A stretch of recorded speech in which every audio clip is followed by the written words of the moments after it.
Yo, what's up, guys? Good morning, good morning. Hope y'all are doing well today. It is a beautiful Tuesday. I think I have another day trade left on Webull. Oh, sorry, I gotta catch my breath. If you guys could vote, would you guys like me to trade on Thinkorswim today? I do have a few $1,000s in my Thinkorswim account, and so I might take some trades on there too. I've got about $2,000 in Thinkorswim. I might take some trades there, trade some Webull, buy some penny stocks, maybe. I don't know. Small account though on Thinkorswim. Like I said, I got like $1,200. Hey, Gavin. Gavin brought us the news yesterday. Fun fact, Gavin brought us the news yesterday that CHK is filing for Chapter 11 bankruptcy. If you guys don't know, Gavin and I took the best swing trade ever with Hertz. We dip bought Hertz after the bankruptcy announcement. It's just a Chapter 11 reorganization bankruptcy. And so with that, there is a plausible chance that the company's actually going to continue. And so with that, we dip bought Hertz. I made 200% last week on Hertz. We're talking about it again, man. Should we do it again? Should we buy CHK? Should we let it stabilize and buy? Let us know in the chat. Let me know what you think. Let me know if you suggest it. I don't really suggest it, but I might take it. You know, I might just throw a few $100 at CHK, Chesapeake.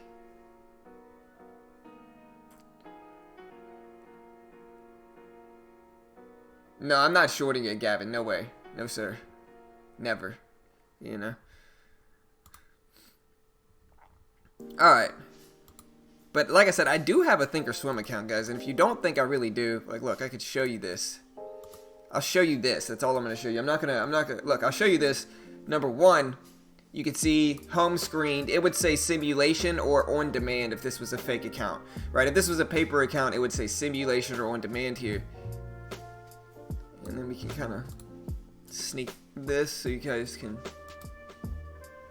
check out the buying power here. I've got $2,096 in this account. And so I might buy some stuff today. Swing traded overnight. The SPY is down. What's up, Rounder?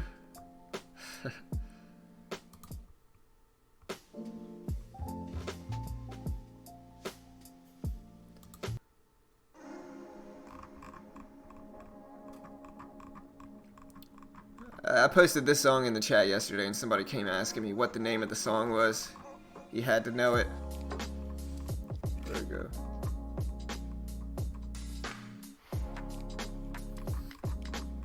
Alright, well, let's look at some stuff, team. Where's rain check, man?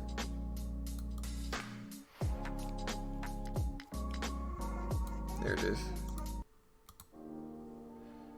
I'll swing it when it stabilizes. What's up, traders? Don't let your guac turn brown. Green is good. Yes, sir.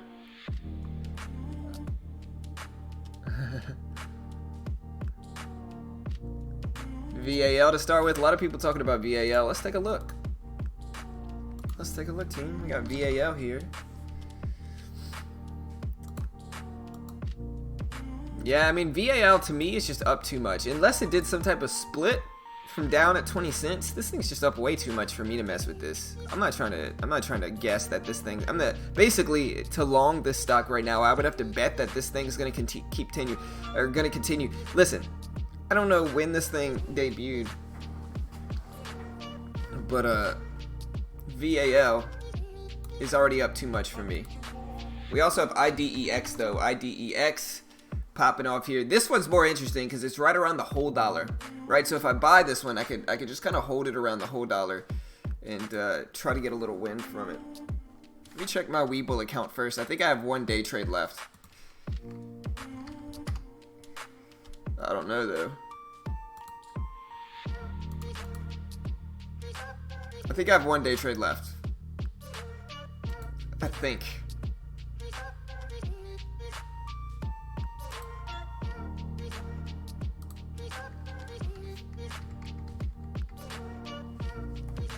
Yeah, I got one left. And then after today, I don't get...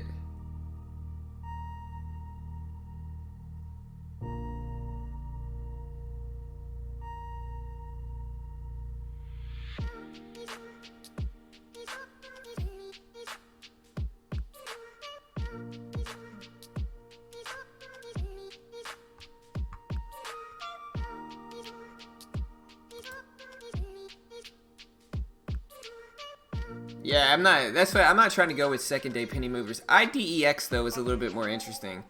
Look, why don't we go ahead and buy a little bit of this? We'll just have some fun with it. We'll buy a few shares. What can I buy here? 100 shares? What should I buy? Like 150 shares? 200 shares? No, it's running up. No, stop it.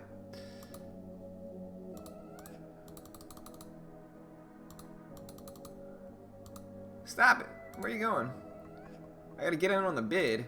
I gotta buy on the bid here. See if it'll fill me there. Look, I'm gonna try to buy it on the bid. Join the bid. Get me filled. Come on. Do it. Let's try to put it. Oh, we probably gotta put it in extended hours, right? Let's edit this. Make it a extended hours order. Stop it, man. Ugh. Come on, bid. Go up there. Yeah, get right there. What? Alright, let's join the bid again. Make this extended hours. Come on, get filled. Come on, man. I'm missing all the profit. I'm trying to get filled, man. Oh, I don't want that. Oh, that was my entry right there. It dipped right back down to it. Come on, get me filled right there. Boom. There you go. Alright, I'm filled with my 150 shares. I'm going to see if this one will hold over $1. If it doesn't, I'm just going to exit. But wish me luck, guys. I'm day trading penny. Yeah, I'm trading in pre-market on Thinkorswim with IDEX.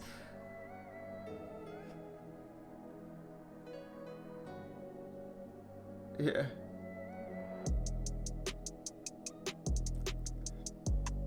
What's up, guys? What's up, Kiddis, Son, Chris, Rounder, Undead, Avocado? I'm new to stocks. Can I ask you a question? Sure, bro. Go ahead, dude. What you got, man? What's up, dude?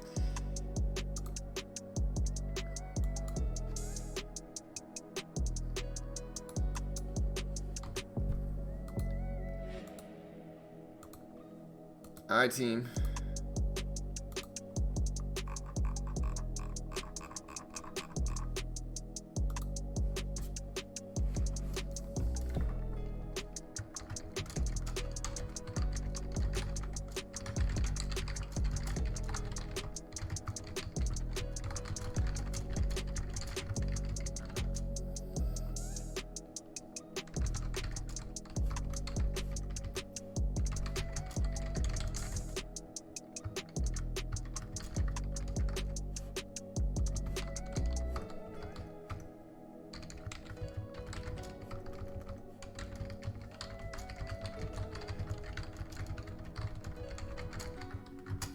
Alright, guys. Sorry. Let me, I gotta edit everything, team. There we go. There we go. Post that. I'm trying to trade this little small account I got here. Honestly, though, I'll be real. I've had much better results swing trading than I have day trading penny stocks. Let me just be real for a second. Much better results swing trading instead of day trading penny stocks. What do you think my profit target should be here for IDEX? I'm like, part of me was like, okay, like 120, you know, like a 120 profit target. Like that's a big percentage win, right? But I think I think if it gets up to 120, I should probably at least let it test the previous pre-market high right there at 120 to see if we could possibly get a breakout up to 150 and then maybe go parabolic ideally is what I'd like to see here. I don't know. We'll see. That's what I'm hoping.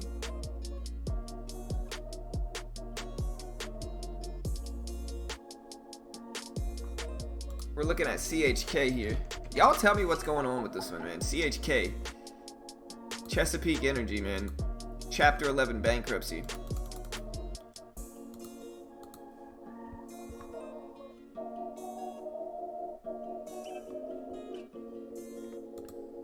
Yes, sir. Let's do this.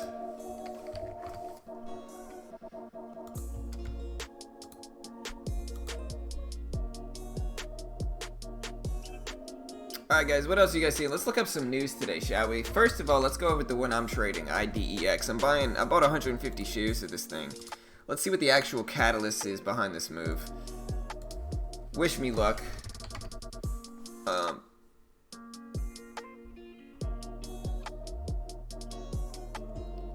Alright, so this thing had some news that came out yesterday, it looks like. Well, let's see when this move started. So yeah, this move started...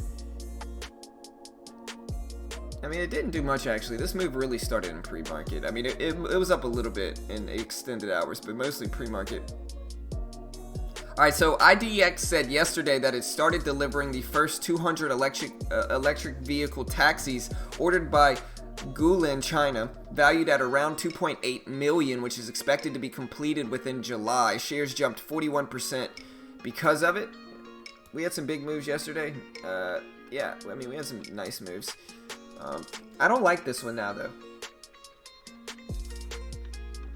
I thought the news was a little bit more recent. Over 2,100 vehicles sold at Ideanomics MGE Center in May. So they did put out another article that said that they had 2,100 vehicles sold, and that was a total value of RMB 235 mil, or 33 million US. So we'll see what happens there. That's the news for IDEX. Let me know what you guys think. We also have IZEA, which is an OG runner here. This one's run a lot before. This one's gapping up from 126 to 211 here. And like I said, I am holding IDEX, a few hundred shares. We also have IZEA here. That is, it secured a new Fortune 500 customer, apparently. It received a six-figure contract, or it secured a six-figure contract with a, quote, customer for influencer marketing managing services. And so, yeah, a new Fortune 500 contract is something they received. We have EYES here, EYES, gapping up from 126 to 184. Big gap up here, big percentage move for EYES here. And the reason this one is up, it's Second Sight Medical. They filed an 8K. It showed a new 9.5% stake in the company. And that's the reason EYES is up. We'll see what happens with this one as well. We also have DRAD, flying solo. We got LOVE, we got PRPL, we've got PHR, Macy's. What's Macy's doing here, man? Why is Macy's back? I thought Macy's would be dead by now. Honestly, Amazon basically killed this. Macy's said it reopened its stores that are performing better than expected, and they see a narrower first quarter loss versus the Street View. And so yeah, they said that 450 department stores have reopened as of June 1st and are performing better than what they originally thought. And the first quarter financial statements have yet to be completed, but the retailer said it expects to report an adjusted net loss per share of $2.03 compared with adjusted earnings per share of 44 cents a year earlier. So it expects 3.02 billion sales compared with 5.5 billion a year earlier. So yeah, I mean, this is one of those industries that is just not doing that great. You know, and I'm not saying anything about this business as a whole. I'm just saying the entire retail sector. Technology is going to make a lot of different things obsolete. Just like back in the day with carriages when the automobile came out. And I'm sure some people were back there defending the carriages, saying, what about the people there, with the carriages? But that's just kind of how life goes. Technology surpasses different businesses, and if they don't evolve, they get left behind. And so with that, I don't know what I feel about Macy's. I've gone to the mall a lot, and Macy's is still there and kicking, but who knows, man? Who knows? We'll see what happens with it. What's up, Gold Plated? What's up, dude?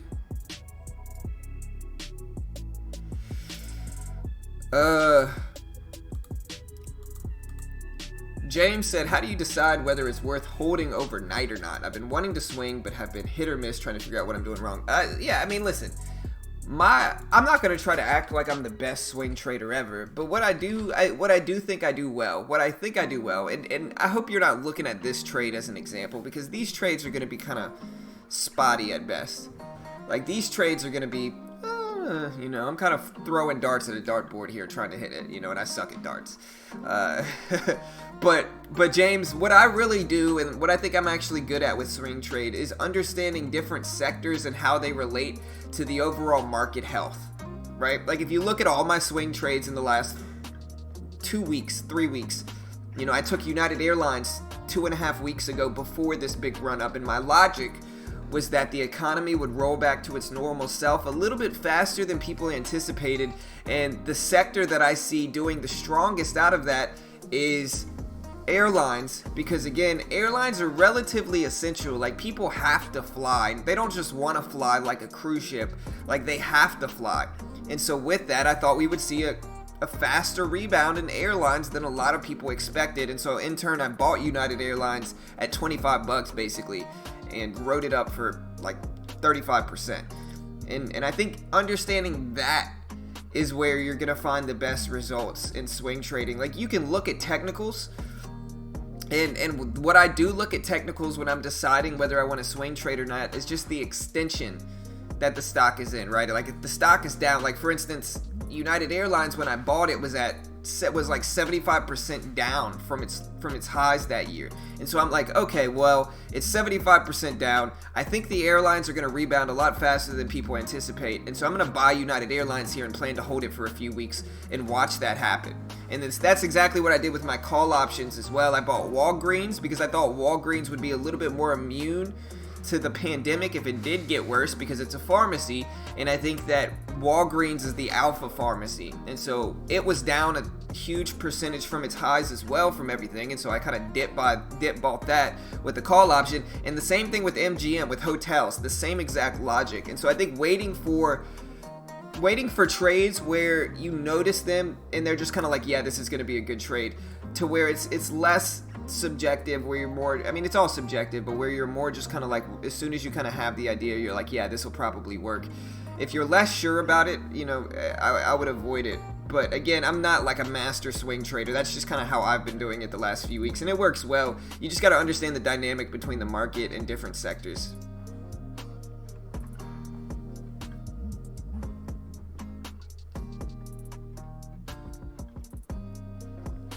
Alright guys, but yeah, IDX, I'm still watching this thing. What else we got? We can look at the overall market today.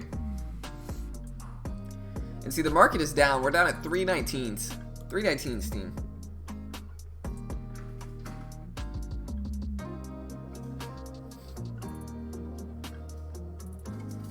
Alright, so let's take a look at the overall market's news. I'm going to go ahead and quote something from MT Newswires. What did I do? Oh no, I messed it up. No. Yep, there we go. Yeah, okay. Alright, so I'm going to go ahead and quote this, and this is from MT Newswires, and it says, quote, U.S. stock futures tumbled Tuesday as market optimism surrounding the pace of economic recovery ran out of steam. And again, this is all quoting MT Newswires. Quote, as traders turn their attention to the Fed Open Market Committee's two-day policy meeting scheduled to begin later in the session. Dow Jones Industrial Average fell 1%, S&P futures dropped 0.9%, and NASDAQ futures slipped 0.5%. On Monday, U.S. equities closed higher, extending last week's rally on the strong U.S. jobs report and expectations of a fast economic recovery, with the NASDAQ composite notching a new record high. Oil prices fell, with global benchmark Brent crude down 1.6% and U.S. West Texas Intermediate down 1.8%, pressured by a rising greenback and a signal from three Gulf producers, which is Saudi Arabia, UAE, and Kuwait, that their additional output curbs would not extend into July. And at 10 a.m., data is expected to show opening jobs reports based on the Labor Department's JOLTS reports of 5.75 million for April against the 6.19 million in March, according to Econoday. And in equity, shares of Macy's, like I said, are up, as the retailer said it reopened stores that are performing better than initially thought. And that is some of the market news. We're going to go over a little bit more a little bit later, team. And yeah, so another. With that said, like I said, I think I know my niche with swing trading is like understanding the market conditions, right? I think technicals, like I said, the most I look really technical at swing trades is the extension level. You know, like sure, like trades like this with IDEX, I'm dip buying. You know, when it dips down to the whole dollar, you know, I dip by that when it pushes back to the whole dollar, and that's like an understandable strategy. But I'm kind of just experimenting here with a few $100, you know, like that's all I'm really doing. Like I said, I'm holding this in my Thinkorswim account, and we'll see. I've got a few $1,000 in Thinkorswim. It's a small account, and so we'll see. Ideally, like I said, if it can get up to 120, I'd like to see it test that pre-market high. But if it drops down, I'm just going to use the whole dollar of 1. Probably really, if I had to pick a level, I'm going to use 95 as my risk right here. That 95 level makes sense, and I think if I just keep my risk there at 95, then I'm relatively safe. I mean, I might lose 30 bucks, but in the end, 30 bucks is small for me, and I'm just kind of slowly trying to grow this account. And so we'll see what happens.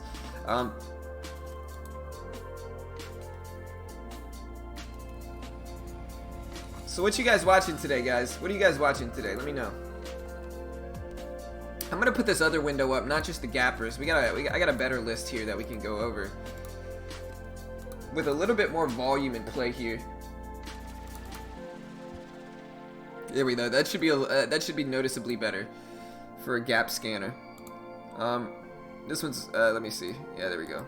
Yeah, that should be noticeably better. It's gonna show us what's actually moving, like NAKD. Popping off here. I didn't hate NAKD. It's not terrible either. This is Naked. I remember the company. I've traded this one a lot. We got EYES, Solo, LOVE with pretty low volume, PRPL. Let me know if you guys have anything specific you want me to take a look at really quickly here. We got Ford Motor Company. Honestly, the last call option I bought the U.S. oil fund a few days ago. I didn't ride it up here. I sold it over here, honestly. But I made some money on call options and oil as well. And the reason is the same logic. I thought oil would go up short term from people kind of returning back to normal.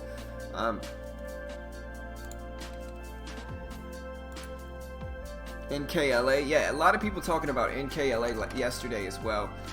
Huge moves here. Huge moves. Look at this. And this is actually tradable for me. This is a recent IPO. I can go ahead and go over the catalyst for NKLA as well, just because I think it's a big market news here.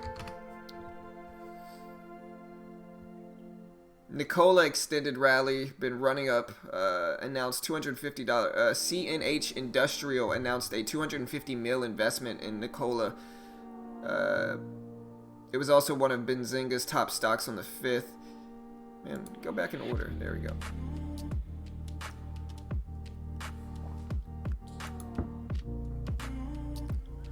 What's up, Wed? What's up, Jonathan? What's up, Paul? What's up, Rounder? What's up, team?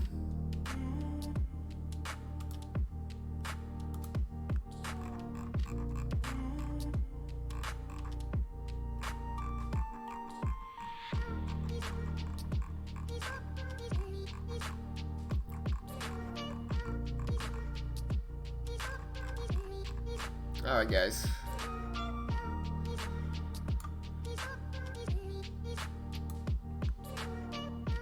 Hey, nice Rounder. Congrats. Like MGM, USO is down right now. Yeah, I mean, I sold USO. Like I said, I sold USO a few days ago. Like I said, I can show you my Robinhood account. My Robinhood account is a prime example of how I'm trying to grow like a tiny account. And how you could probably do so with options. Like here, I haven't traded any in the last few days just because I haven't seen anything. And I think with options, being very selective is necessary, right? But I started this account at 200 bucks, and you can see this here. The last week, I'm up 37%. Like, that's a pretty graph. Trading options. The last month, I'm up 44.5%. I'm up 45% basically in the last month trading options on Robinhood. And again, it's a prime example on like, if you, like, options are good if you don't have that much money to invest, right? Like, if you don't have that much money in equity to swing, you can buy options, right? Like, most of the options I bought were like were like 100 bucks, you know? It's a cheap way if you think a stock's going to go up in the next few weeks or a month. I remember I bought July 17th call options, and so like a little bit over a month option. And yeah, like I said, I'm up 45% my Robinhood account. We'll see what happens. Like I said, I haven't seen anything that I like enough to get me back in. And so I kind of have to see something that I understand correlates with the market well enough to where I can comfortably predict what it's going to do in the next 2 weeks. And I just don't see anything like that yet. And so we'll see. But yeah, that's my options account. Not too bad.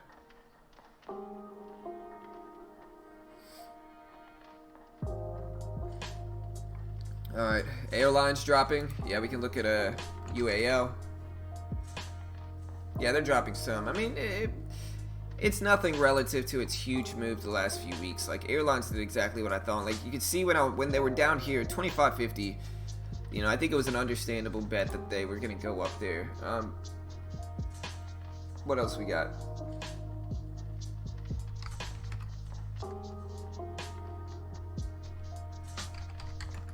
Alright, so we're up a little bit here in IDEX. We're up.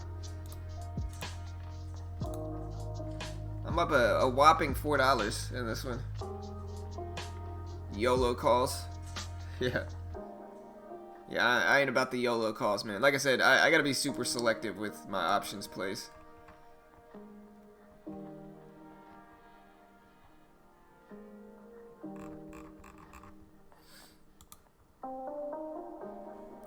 But yeah, we'll see. Like I said, I don't mind letting this one work at the open. We'll see.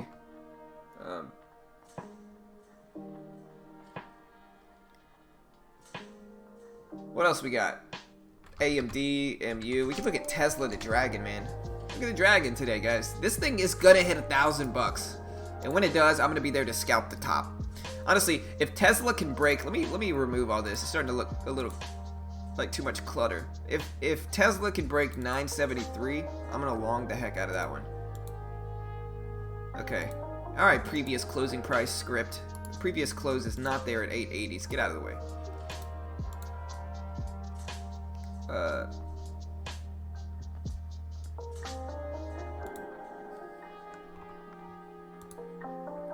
Hey, we broke 200 people in here. Smash that like button, guys. Hit that subscribe button. We do this live for free every single day. Remember, like I said, guys, if you're just now joining us and you're wondering, hey, what can I do to help support this great channel that does everything for free, does not sell a service, does not claim to be an expert, and is just overall the greatest channel ever on YouTube?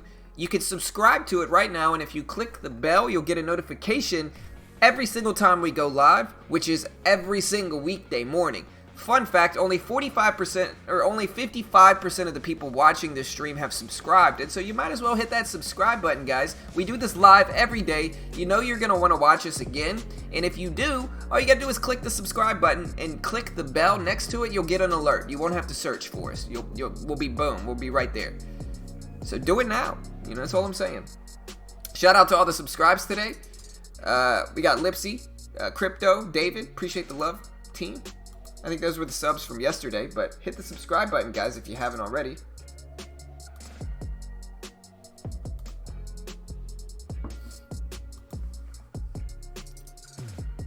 What's up, Rounder? What's up, Chris? What's Amar, John, Jamie, Lewis, Daniel, Netron, Webb, Paul, Jonathan, David, CRZ, Jeremy, Mr. Gavin, James, Paul, J, MP, Tiny, Other J, S, Rose, Gold. What's up, Gold? Hope you're doing well, bro. Lewis, Stock, Mark, Chase, Corey, Fran, Adam. What's up, team?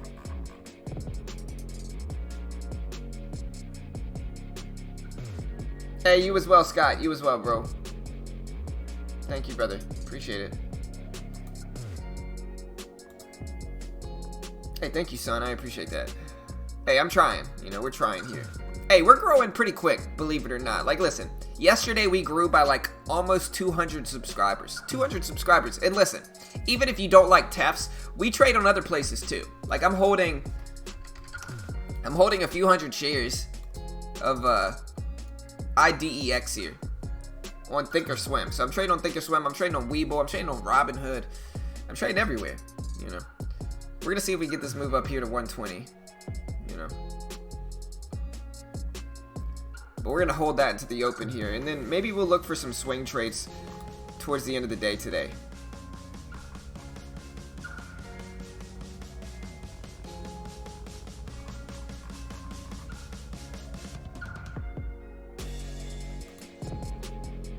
Hey, what's up, Sean? What's up, Kyle? What's up, David? I was here when you mentioned spending $100 on Hertz. Hey, everybody doubted me. Everybody doubted me. You know. Me and Gavin. All we do is win. You know. All we do is win. Me and Gavin here. I got super lucky. Super lucky. I would love to be like, yeah, I'm the greatest trader ever, but super lucky, honestly. But hey, I definitely sold too soon, right? I sold this one a few days ago.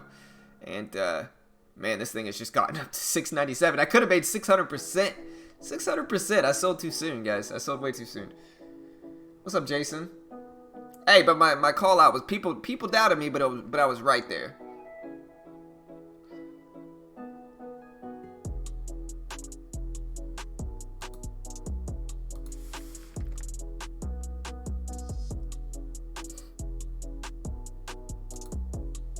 What's up, Diego? What's up, BIY? Yeah, the next maybe dip buy, I'm not going to say it is CHK. Chesapeake Energy filing for bankruptcy, Chapter 11. Is this one halted? Gavin, where you at? Is this one halted?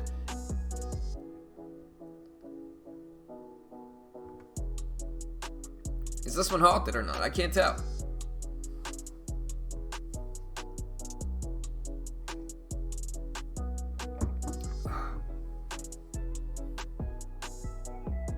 Hey, well, thank you, Tommy. Robinhood investors made Hertz happen. Hey, listen. I talked about the logic, and I talked about it with Gavin. You know, Chapter 11 bankruptcy is a reorganization bankruptcy, right? And so there is a plausible chance that companies that file for Chapter 11, especially if they're super cheap, are going to rebound, man. That's the same thing with Hertz. Hertz was like, okay, it's at $1. I'm risking $100 here. $100, right? It's a Chapter 11 reorganization bankruptcy. That just means that they're going to try to reorganize and come back. You know, that's all it means. So with that, there's a plausible chance that it's going to bounce back, and that's what we got for Hertz. That's what we got.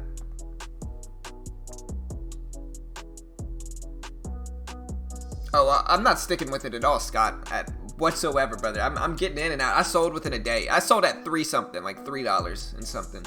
I made like 200%, and I'm like, I'm out of there. Yeah, bankruptcy's hot right now, guys. I don't know if you knew. But bankruptcy's hot right now, you know. That's all I'm saying. What's the volume like? The volume good? I probably should have asked that earlier. But I hope the volume works, team.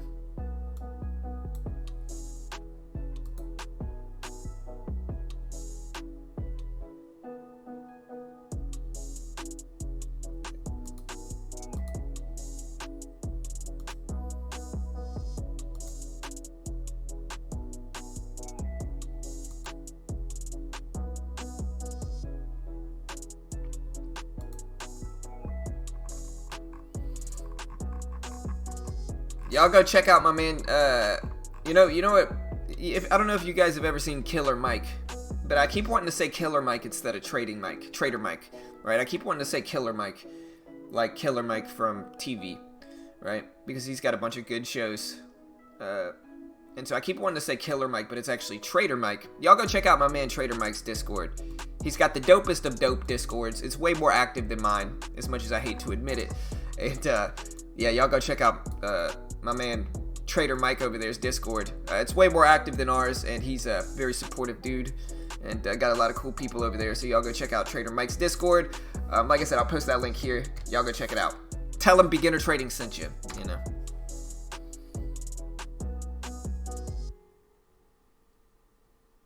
Yeah, it's kind of crazy, Winter. I mean, listen. I understand selling, because it's like if you're investing in Hertz, it was up at what, 15 prior to that. You know, I understand getting out of there when you can. Thoughts on, yeah, I don't know, man. We're going to see what CHK does here. CHK trades are still going through, like I said. We can look at the overall market. See, the market is down today.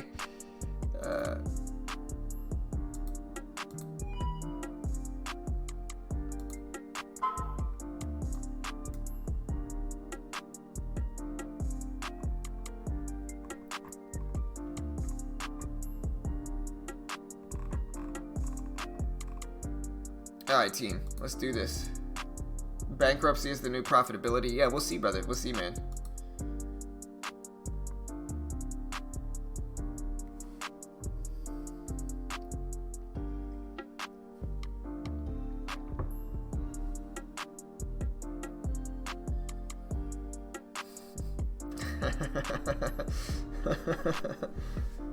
I'm laughing at AK over there. Yeah, I don't know. To go way back in time, if anybody's ever seen Pee-wee's Big Adventure, Large Marge sent me, you know. If you're a real one, if you know that reference. Yeah, bankruptcy's the new profit, you know. We'll see. We got RIG, Transocean. I can look at this one. It's down, though, but I can take a look at it.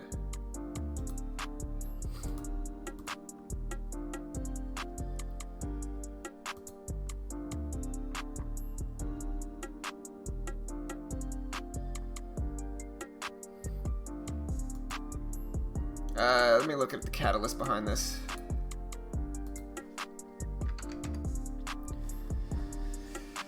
OPEC extension is the reason Transocean, which is an oil company's up. Looks like a larger float stock. Maybe not though. What's the float on this thing? Up a lot in the last few days, and then we're also running into this resistance up here at $4, and so I don't know if I like this one or not. I mean, it's gapping down, but too extended on the upside and too volatile for me specifically. It's just not really my style, brother.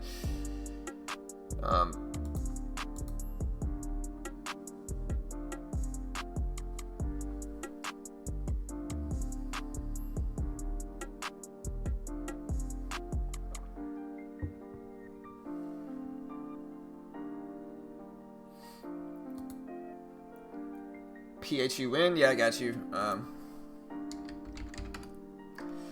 PHUN looks like just not enough range. I can look at this one right now and see not enough range. Unless you know something like deep in the sector that's going down that nobody else knows about. This one's just not moving enough, brother. I mean, it's not. Let me rephrase that. It's not moving slow. Like the range isn't bad relative to the price. You know, it's $1.28 stock, right? So the range ain't too bad relative to that. But like the volume is what I don't like. We'll see. It looks like I'm getting hit with my IDX swing trade.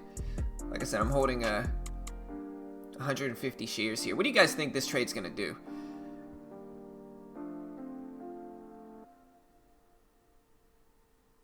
Yeah, chapter 7's where I'm running up scared.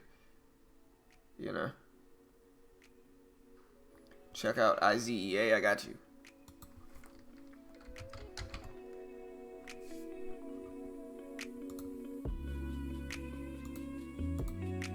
Ooh, IZEA, man. Now I feel dumb, guys. This is the one. This is the one I should have bought, man. This is the one. You know? This is the one I should have bought. I bought the wrong one, guys. IZEA, rip it up here. What's up, Sid? Scary movie Sid, I'm gonna call you with that reference. What's up, dude? Yeah, let's look at IZEA. This one's ripping up here. Big move.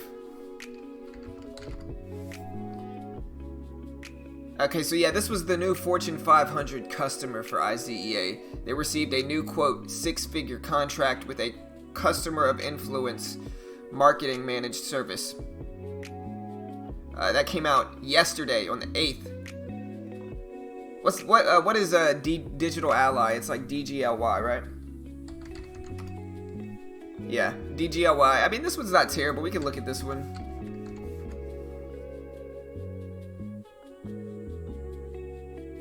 I appreciate it, Canopy. Thank you, brother. RTW.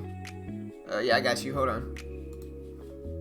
This one looks all right. I would look to see if it bounces at 85 right here, and you know, the whole $1.05 is an interesting spot too. 450 is my max risk if I was gonna dip buy it here as well for DGLY. RTW. RTW is too cheap for me. I don't mind trading penny stocks, but if they're under 50 cents, I'm not going to touch them. Too much risk that they go to zero.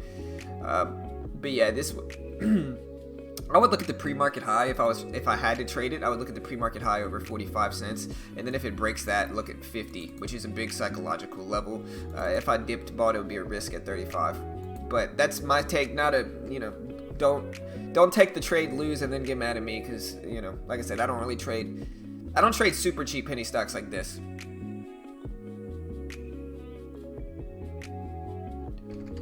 Hey, nice Dion, congrats, brother. Hey, that's a killer trade, man, for sure. 201, man. You're killing it now, bro. Man.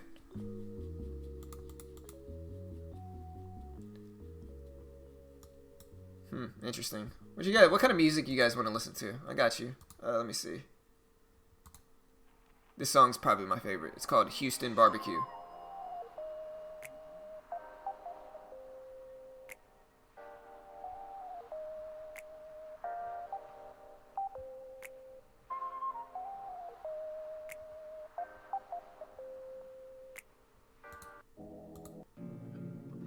There it is. Program for body cams. Which one, Jorge? What do you guys recommend? I don't know. I'm still kind of looking around here. I mean, I did bought IDEX. We're going to see if it runs. You guys could see why I gave this risk level here at 95 for this one, though. Like, you could see why I risked 95. And I would think why that risk made the most sense. We'll see, though. In the end, it's a small trade. MGI. MoneyGram. Yeah, MoneyGram, isn't it getting bought out by Western Union still? I mean, I could see MoneyGram going up. I like MoneyGram. I think this one's interesting to see if Western Union does follow through with that. Let me look at MGI here. Alright, so they reported a 100% year-over-year digital transaction growth in May. They achieved triple-digit growth, they said. And so, yeah, that's what came out with MoneyGram. Didn't they have an alert that said that they were going to get bought out by Western Union a few days ago? How long ago was that? Oh, Digital Ally. Okay, got you. Hey, I appreciate that. Yeah, Jorge, my bad, brother. Programs for body cams for the police. Yeah, I think with everything going on, DGLY, the sector as a whole is going to, that's going to be benefited from what's going on right now. Didn't MoneyGram get like a offer to get bought out by Western Union? That's what I thought, right? That's at least what I thought, Oh no, I appreciate it, Jorge. Thank you, brother. What's up, Leo? What's up, Dion? Yeah, I don't know, brother. Listen, all I could say is what I would do, Dion, and I would probably get out. But that's just me. I don't have much of a risk, I don't have much risk tolerance. And so that's up to you, brother. It's already a killer trade, man. Amazing trade, bro. There's always a risk getting out early because it could run up more. But at the same time, if I was trading it, I would probably take at least like 3/4 of my position off. But again, I'm not a professional, not liable for whatever decision anybody makes here. I always gotta say my disclaimer there, just because we deal with stocks and it's a fickle world. That was a rumor. Okay. What are your plays for today? I don't know. I'm gonna look to see what we can day trade at the open. I'm holding IDEX right now. Slightly break even, maybe down a little bit. Down $9. Entry of 109. I'm ideally looking for it to break up and run at the open. We'll see though. Not super confident in it, but just having some fun with the trade. Not risking too much either.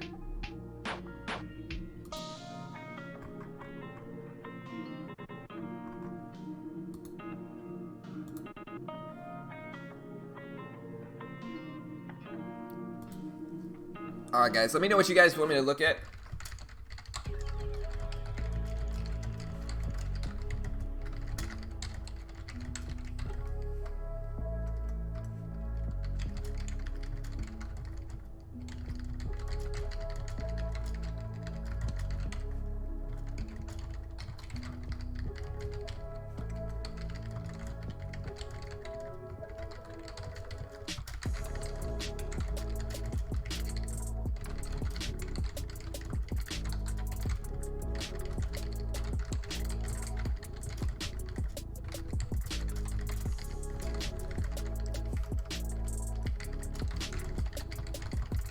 Alright guys, let me know what you guys want me to look at. Let me know if you're holding anything right now. What are you guys holding for today, guys? Do you think my IDEX is a good trade or bad trade? If you think it's a bad trade, make fun of me.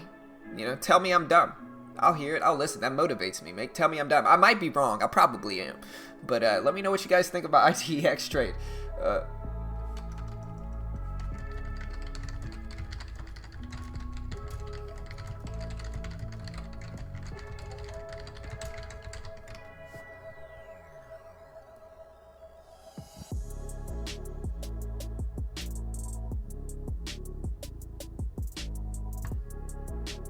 Alright, team, let's do this.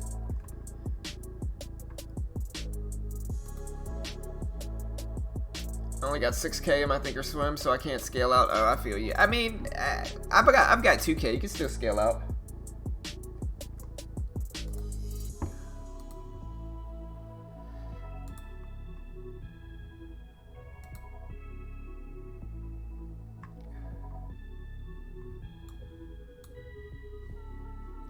All right, team.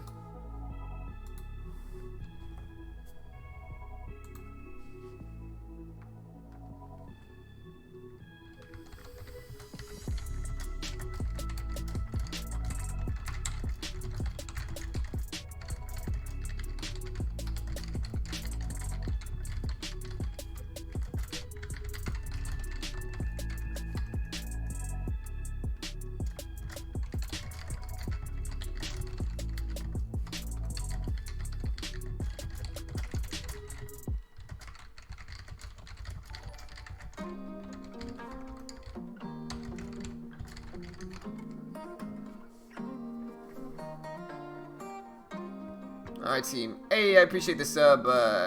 Whoever subbed, let me see. Dan, my man Dan, appreciate the sub. Y'all be like Dan.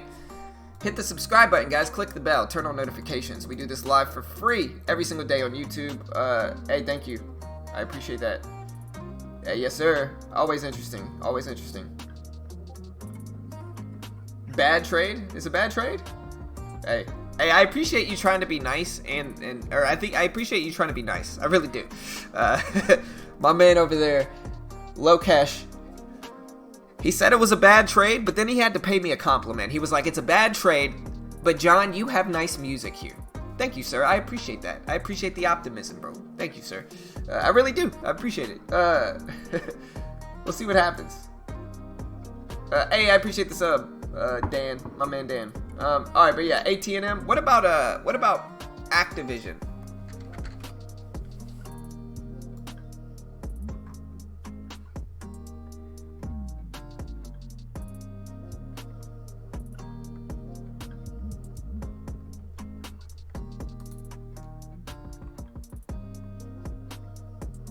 Hey, nice, man. Check out Solo. I'm looking at Activision here. Activision, not moving enough. Solo, S-O-L-O. Like I said, I'm holding IDEX here, and we'll see. Remember, guys, if you guys remember, look at this. Look at exactly where it bounced. That said 95 was my risk level, and look where it bounced. So a little bit of confirmation in my risk, but I do think I have to be very careful with this one at the open specifically here. The big mover that I'm seeing this morning, though, is IZE8. This thing is just not looking back here. This thing is just running up so huge. We're just not even looking back for IZE8. We'll see. We'll see. Hey, Dre and Danny, hit that subscribe button, and when you do, click the bell. If you click the bell, you'll get an alert when we go live. But I appreciate you trying anyway. I really do. I appreciate it. What's up, Terry? What's up? What's up, brother?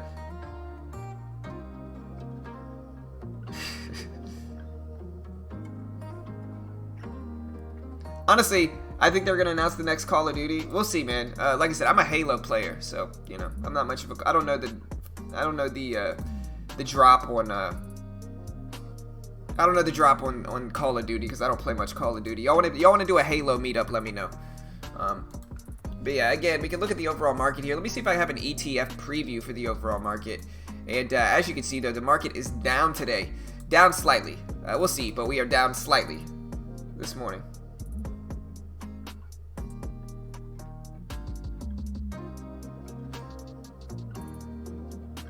Yeah, Macy's, interesting. Macy's is for sure interesting. We'll see. Let me see if I can find the news in the overall market here.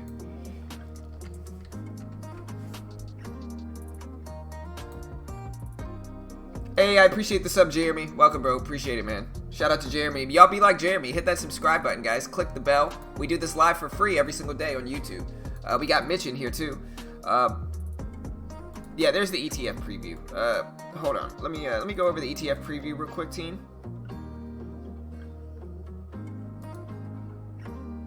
Let me fix the music a little bit. Let me know if this works. Hey, I appreciate the sub, Lokish. Thank you, brother. Appreciate it, man. Welcome. Thank you, bro. Let me know what the sound is like. What's up, bitch? You there, bro? Alright, well, I'm going to go over the ETF preview real quick. Alright, so the ETF preview here, I'm going to go ahead and quote this, and this is from MT Newswires for the overall market. And it says, quote, stock futures were in negative territory ahead of the opening bell and ahead of the start of the Fed Open Market Committee's two-day meeting. Market sentiment was weighed by the National Bureau of Economic Research announcement late Monday that the U.S. economy had entered a recession based on the Bureau's broad checks on employment and production activity, which were heavily affected by the pandemic, and the recession officially ends the country's largest economic expansion, which lasted 128 months starting from June 2009. Looking ahead to the economic data releases, the Labor Department's JOLTS report will be out at 10 a.m. with expectations for April job openings of 5.75 million according to Econoday estimates, compared with March's 6.19 million wholesale trade for April will also be out at the same time, with expectations for investors with expectations for inventories to increase 0.4% compared with the prior month's decline of 0.8%. So here's some news that we were talking about earlier, which is that CHK. Hey, I appreciate the sub. Lee, thank you, brother. Appreciate the sub, man. Welcome to the team, brother. Y'all be like him and hit that subscribe button right now. Do it now. All right, but yeah. So Chesapeake Energy, CHK, is preparing for a potential Chapter 11 bankruptcy filing that could hand control of the Oklahoma-based company to its senior lenders, Bloomberg News reported Monday, citing people with knowledge of the matter, and the company is reportedly negotiating a restructuring support deal that could see holders of its so-called FILO, first in last out term loan to take a majority of the equity in bankruptcy, Bloomberg added. In addition, the company is considering skipping interest payments on its $9 billion in debt on June 15 and invoking a grace period while it talks with creditors. The unnamed sources told the news service it's also reportedly soliciting lenders to provide debtors in possession financing to fund its operations during the bankruptcy. And so CHK has fallen about 40%. They're about 50% right now, but I mean, it ran up so much in the last few days that it's okay, it seems. We'll see what happens, but yeah, that's the market news. Go back into the SPY here and what we have with specifically crude oil is down 1%. The U.S. oil fund is down around 1% as well. Natural gas is up about 0.8%. The U.S. natural gas fund is up about 0.6%. Gold is up 0.5%, with the Spider Gold Trust being up 0.5%. Silver's up over 2%. The iShares Silver Trust is down 1%. That is the market news today, team. We got about 12 minutes into the bell. We're going to be day trading live at the open for that. And, did IDEX just get hit here? Let me see. Okay, so we're at $1. Not too bad. Hey, I appreciate all the new subs while I was reading that. Thank you, guys. Appreciate the love, team. Terry, my man Terry, appreciate the sub. Richard, Portia, appreciate all the love, guys. I really do. Thank you, guys. Y'all be like them and hit the subscribe button. You know, 45% of you have not subscribed to the channel. I don't know what y'all are thinking. Hit the subscribe button, guys. There's no, it doesn't hurt you at all. It just helps you. Do it now, you know.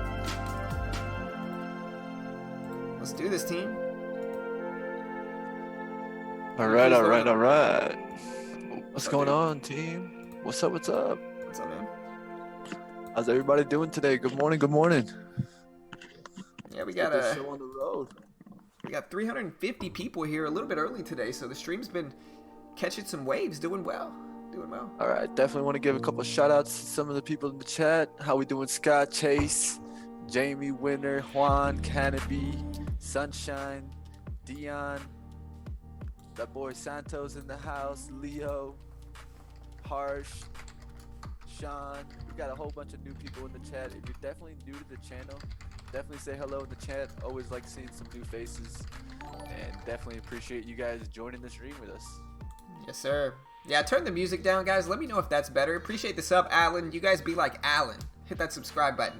You know, we're growing. We're moving. All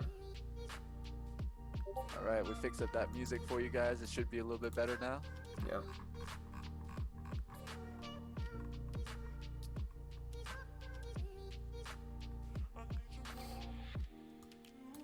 What do you guys think of CHK? Let me know.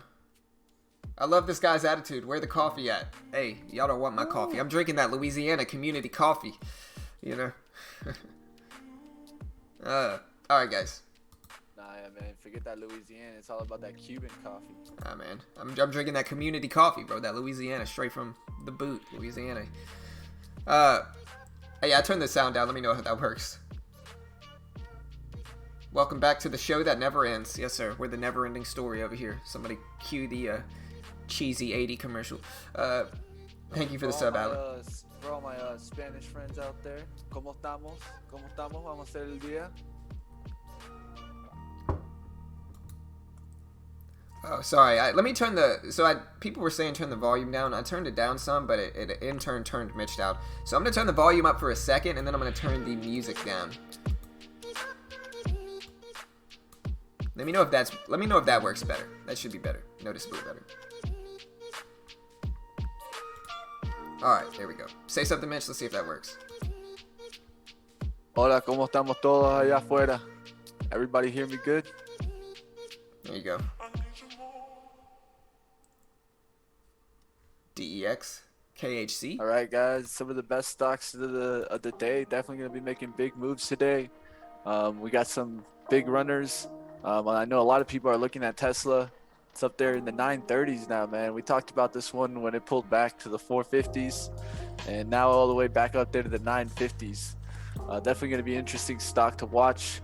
Today, I'm going to be really watching GAN. That's probably my top trade of the day. Reason why is that daily chart. Look how attractive that daily chart is. Big pullbacks, holding support at 19 and 1950. Significant amount of time. I'm going to see if it holds 19 today. Tries to make a run up to 21 or 22. Definitely going to be one to watch.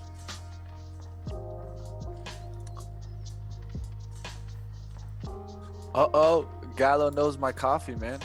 That Bustelo life.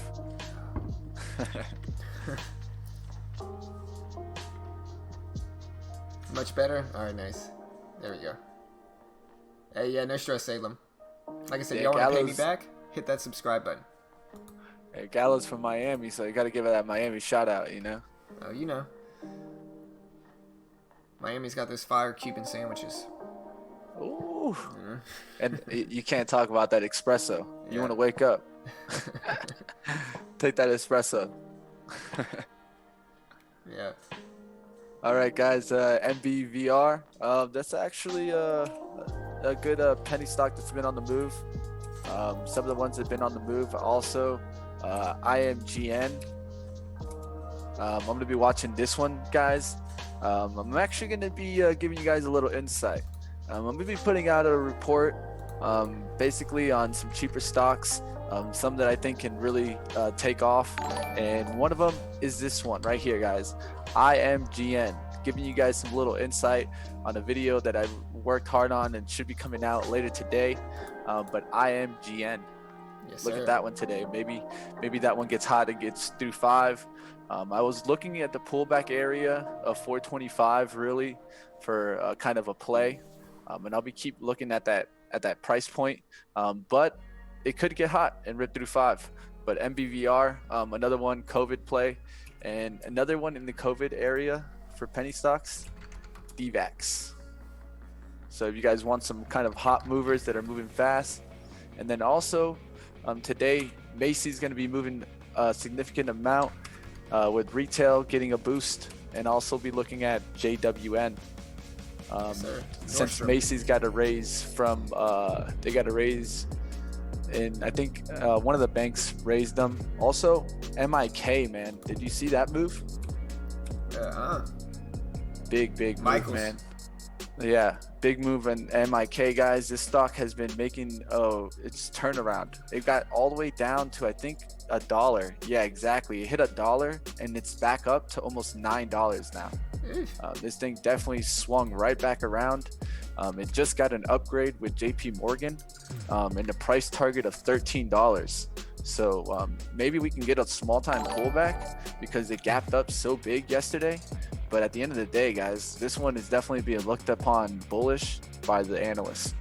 Yeah, my wife actually just went shopping at Michael's. Just went shopping. Probably spent way too much money too, so I can see it going up. Hey, I appreciate the sub, Joseph. Shout out to all the subs. I'm trying to give everybody the shout outs. Christian, JD, Allen, Joseph, appreciate the love, guys. Y'all be like them. Hit the subscribe button. You know you want to. We're about to day trade live in 5 minutes. You know, the time has come. All right, guys. We got a little pump move here. IMRN. Yeah, definitely.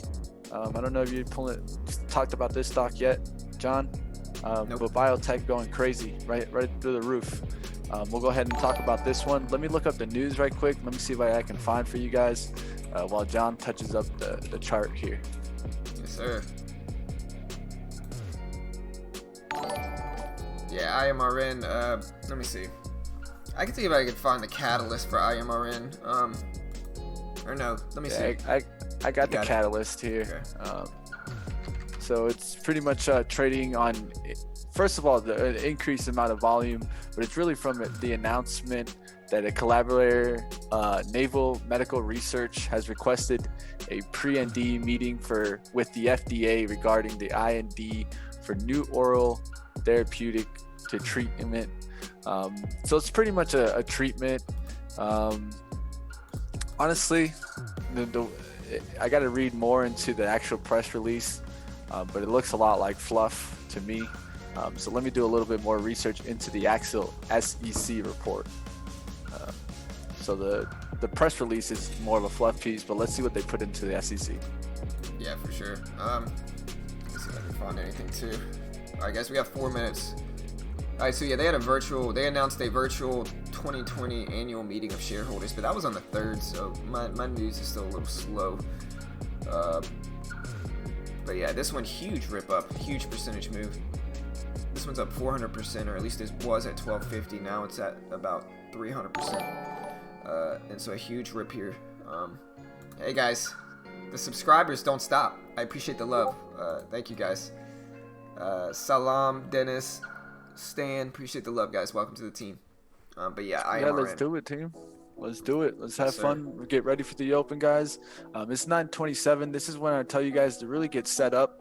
One of the things that I struggle with sometimes, and this could be also because of the stream, I want to be really ready for the open. I want to have my charts up. I want to know the stocks I'm going to trade, know the levels I'm looking for.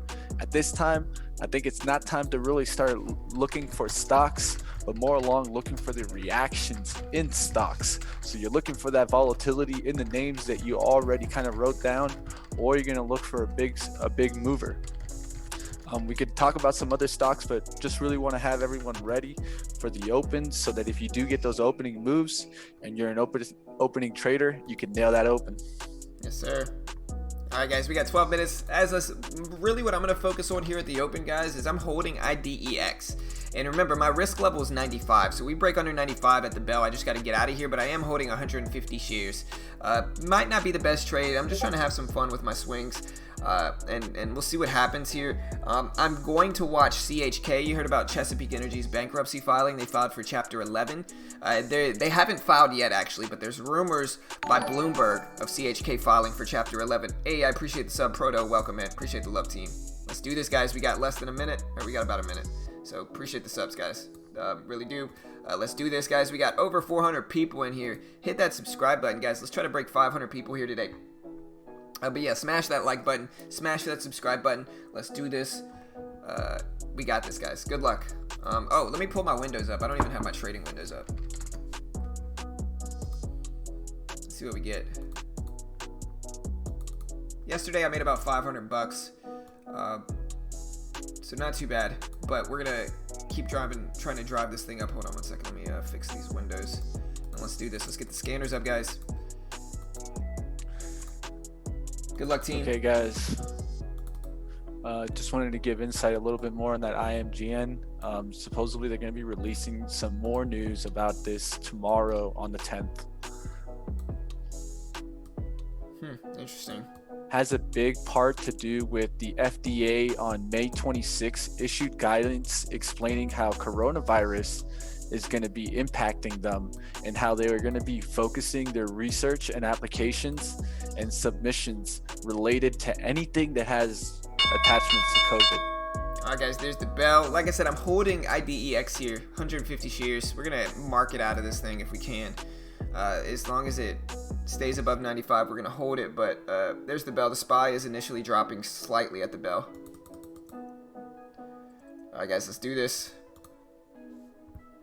Like I said guys, we got 428 people in here. Smash that like button, hit the subscribe button. Let's do this, team. Hopefully we get a rip here in IDEX, but it's just going to be a very short-term trade. What's up, Chris? Market's down a little bit today, brother. AMD's up. CGC's down. Cannabis is another sector I'm going to be watching closely too. Alright, so let's see if we get an IDEX rip into the bell this morning. And another thing I'm going to do, stick around guys, because another thing I'm going to do is I'm going to look for some options trades again. Like, I'm going to look for some options trades. And so wish me luck on that. We're gonna search around for some options trades and maybe some swings. And kind of, I would love the chat's perspective on some things as well. You know, we can all help each other, so let's do this, guys. All right, guys. Like always, guys, put up any ticker that you guys see in the chart that's moving fast. And like we always say, it's not really necessarily just about the results that you're getting. Share with other traders what you guys are seeing. You guys are seeing stocks holding resistance, holding supports. Definitely help each other out. That's what we're all here for. We have a request. Barty in the chat wants me to tell you, Mitch, that he is actually, in fact, Hero. Shocker. The hero in the house. Hero in the house. My man, Hero. All right, guys. We're about break even right now. Yeah, I'm trying to be a little bit slower. I see the kind of not as fast as a movement as I thought I was going to see. But I can tell you, at least from the open, everything went down on me. Industrial is down the second from the top there. Also real estate, but I don't trade really REITs as often. BYND sell-off. A lot of people talking about IZEA. Just to go over IZEA here, it is Snap looking strong today, guys. If you're looking for a strong one. IZEA looks like it might break lows here. Just to go over this, IDX is still running. We're gonna give it that time. But IZEX is still running. But IZEA pulling back here might break lows here. This is a 15-minute chart, and yeah, we're moving a little bit here, popping over. I'm still holding IDEX here, and ideally we'd like to see a rip up over those highs. That's what we're waiting for, really. Yes, sir. Yeah, we got a good amount of likes versus dislikes. We got 120 likes, 3 dislikes. Smash that subscribe button. Be like everybody here and just subscribe to our channel, guys. We do this live for free every day. We're not experts. We're the only people that don't claim to be experts. And so if you support content like that, hit the subscribe button, click the bell. We do this for free every day.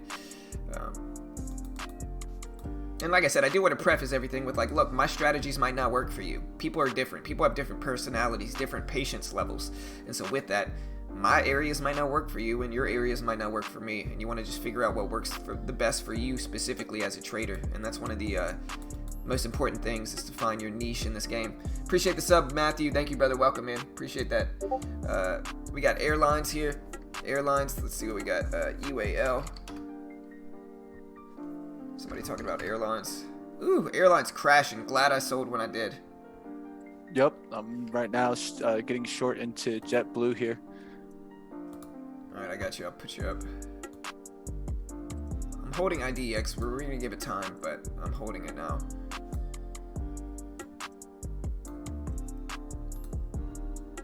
Alright, guys, short here. Pretty much 30. Going to risk off the 45 here. You know, with 500 shares of JetBlue. So Mitch is taking a swing on JetBlue. Taking the swing right here. The fade. Fade play. Here we go. Good luck, brother. Yep. I'll look to take 300 off if we crack 1410s.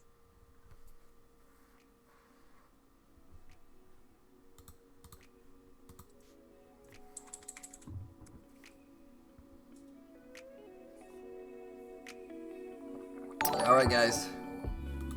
Hey, appreciate the sub, Davian. Be like Davian, my man over there. Hit that subscribe button. Yeah, market's starting to rebound, team.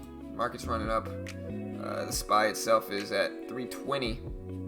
We could get a green to red move in the SPY. I might have to exit my IDX trade, though. Yeah, I might have to get out of this one. Accidentally left an order in my limit order, so I just got sized in even bigger, so gotta really be careful with this.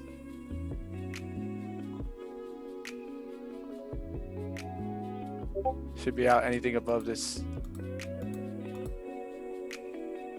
Yeah, that accidental fill is going to definitely put some pressure on that I didn't want. What's the catalyst for the airlines crashing? I don't know, Mike. Market's squeezing up and actually breaking highs. SPY just broke highs of the day. Maybe we'll get something here. I'm still holding IDX. We're still working with that one.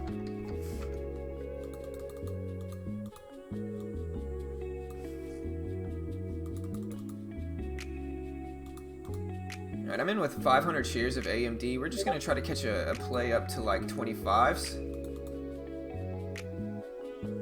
We got 22s for a split second. Like I said, I'm in here with 500 shares.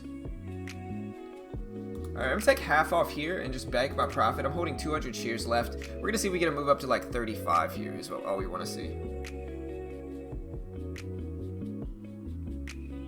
Here's 26s. Nice. 27s. 29s. I think it's squeezed out. 30s. I just took a little bit more profit. I'm going to get out the rest there. So I'm up $41 on that AMD dip buy with the market. Ooh, IDX is dropping big. I got to get out of there, guys. I got to get out of IDX. I'm just going to sell market. Oh, there we go. I'm out. Lost 23 bucks. It's not the end of the world. I did make some money on AMD though. So I'm up 41 bucks on AMD. Just got the squeeze put on me. Definitely bad execution here out the gates. We'll just have to expand a little bit of risk to make that back. Just gonna have to focus in on the second trade here. Definitely that extra order that I put in there. Should have paid attention to that limit, cancel that one, but it increased the risk way bigger than we wanted to right here at the open. Just gotta focus in here, try to bounce back. So there's the SPY itself. We did get a red to green move on the SPY, so I did catch AMD. We'll see what else we can find today. The other one I was looking at was CHK. I'm a little bit scared to trade CHK though, to be honest, man. This thing goes bankrupt as I'm holding it, and I could lose a ton of money trading it. That's kind of the worst case scenario. I missed the big move already that I wanted to grab. Let me see if I can catch it now, which is GAN. Talked about this one pre-market.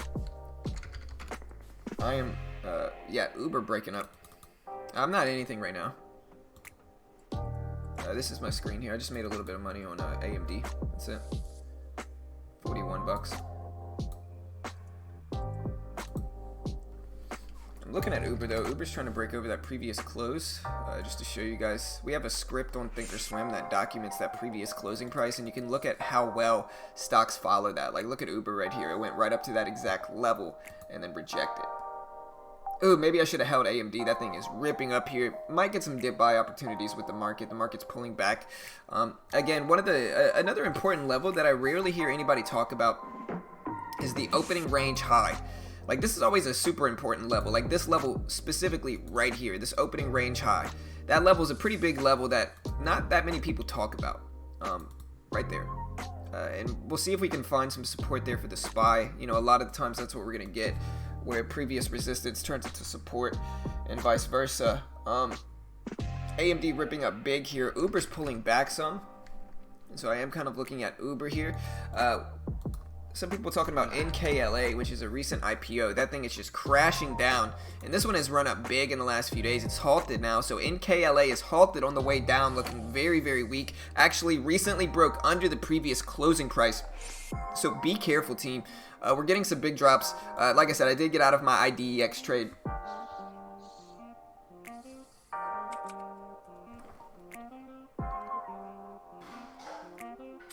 Thank you, buddy. What about Tesla the Dragon? We could see.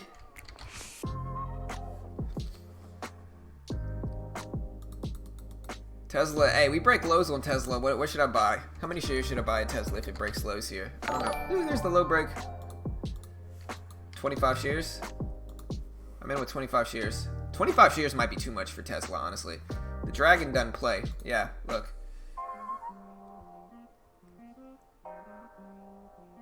The Dragon doesn't play. I hope we get a rejection here, but I gotta bail out of this thing. I'm already down too much on it. There's 93s. I'm in with 25 shares of Tesla. Wish me luck, guys. Like I said, this is the Dragon, man. The Dragon does not play. Let's see if we can break lows again and get a nice... I'm going to keep it a one and done trade. Just get out completely. No scales here. We're getting some volatility, certainly. Alright, guys. Big move there out the gates for GAN. My top stock. I took my eye off of it and traded different stock, but definitely a big move there. Yeah, I got out of Tesla. I ended up losing like $70 on that trade, but it's alright. Like I said, I think I tried to trade the Dragon on the low at the daybreak, and it's not a stock I generally trade on, but we're alright. What else we got? We got AMD ripping up big here.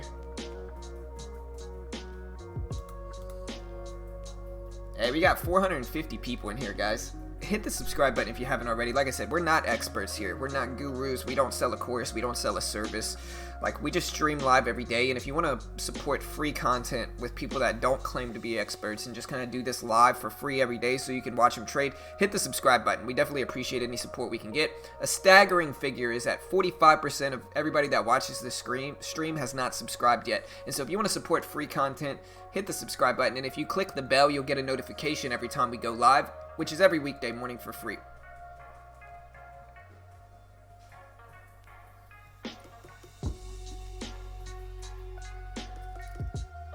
Let's get 200 shares of Tesla. No, sir, I'm not doing it. Sounds like a terrible idea. Uber on the dip buy.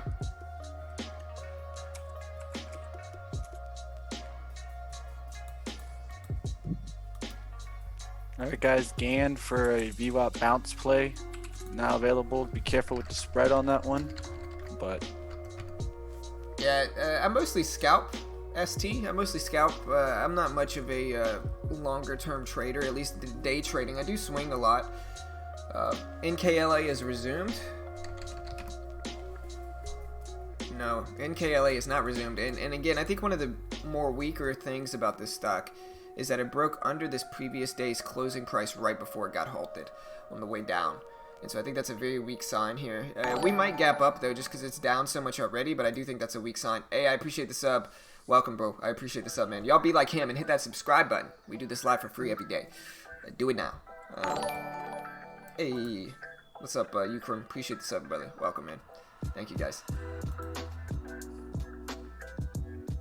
Alright, AMD, man. I should have held AMD. Look at this. Oof. Huge rips, guys. Huge rips. Look at AMD here. Monstrous rips. Hey, I appreciate the sub. alright, guys. Oh, sorry about that. Oh, no, you're good. GAN doing a little bit of a VWAP bounce play there. I couldn't get it at $20. That's where I kind of wanted to get it, so I'm waiting. Here goes Uber. Look, I'm going to take Uber here with 500 shares if I can catch it quickly. Come on. I'm slow. I'm slacking. I'm going to take 500 shares here of Uber, and the reason is because it just broke over the previous closing price. It broke over the previous closing price. It broke over the whole dollar, and now it's consistently moving up. And so we're going to try to ride this thing up to 25 as the price target, and I can get out pretty close to break even now. In with 500 shares, though. I like the breakout. 18s. I'm going to take half off here, and I'm going to hold these 200 shares. Beautiful breakout. And I'm going to get out the rest there. So slightly green on the day. 20 got out right around 25, which is what I said was my price target there. Hey, I appreciate the sub. Sulav, thank you, brother. Welcome, man.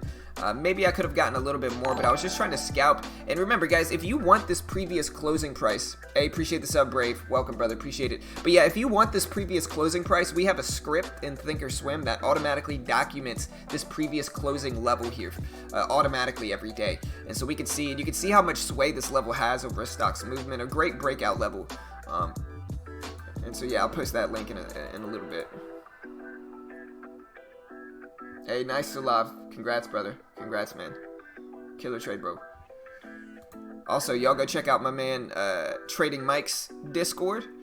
He's got a low key. He's got a way more active Discord than us, but you should still join ours so we can be more active. But really cool guy. A lot of penny stock ideas, strategies going on in my man Trader Mike's Discord, and so y'all go check it out. I'll post this link. Like I said, really cool Discord channel.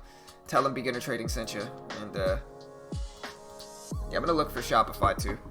We'll see. Alright guys, re-short on JetBlue. See what we can get here. Putting in the same risk and reward. I kind of got to do it just to make sure that I can bounce back here. We'll try to keep it tight though. See if I can get a bounce back play here. Hey, appreciate the sub, Frank. There you go.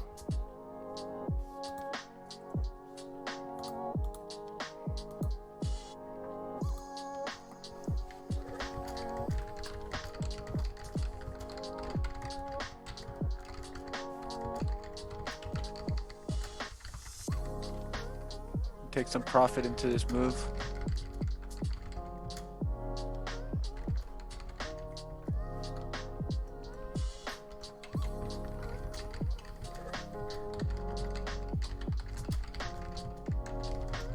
Alright guys, this took 400 off at 41s. Now gonna leave the rest of it break even, try to let it crack 40 and really get back down to the low.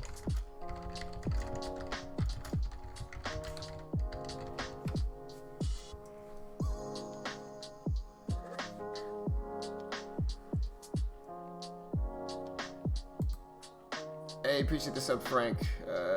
NKLA. Did NKLA resume yet? Let me see. It did. NKL resumed, and it bounced all the way back to that previous closing price I've been talking about. And so we did get a resumption in NKLA.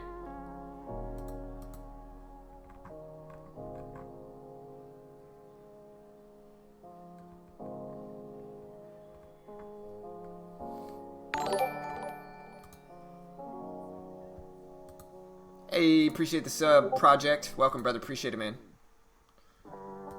We're growing, guys. They can't stop us. We got 470 people in here. Hit that like button. Hit that subscribe button. We're day trading on every place ever. We're day trading on Webull, Robinhood, Taps, Thinkorswim.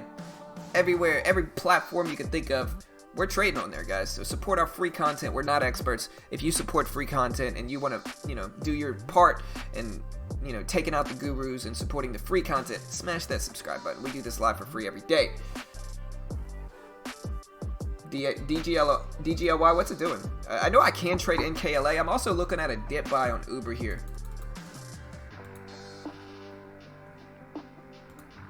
Alright, I'm in with 500 shares of Uber. We'll see. I'm holding 500 shares. We're going to try to ride this thing up using the previous closing price as my risk. So I'm risking about 50 bucks a share, maybe. Alright, there we go. Nice little surge of Uber. Like I said, I'm holding 500 shares. We're going to try to ride this bad boy up.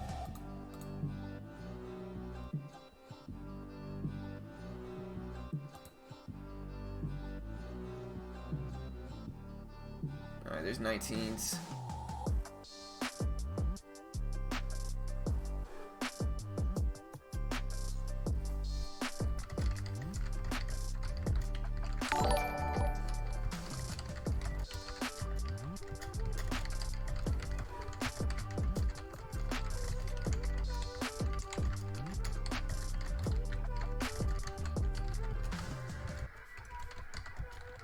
Oh man, I look the other way and I'm getting hammered here in Uber. We're gonna give it 1 second to hold above that previous closing price, and then we're just gonna bail out of this thing. 1 second, literally 1 second. Maybe not literally, but we're gonna give it 1 second to see if we can hold there. And I gotta get out. So I'm down 70 bucks on the day, still small. We're gonna see what else we can do. To put it into perspective, in this account that I'm day trading on, I'm up 9 grand. And so I got a lot of room to trade, but definitely not ideal for this morning.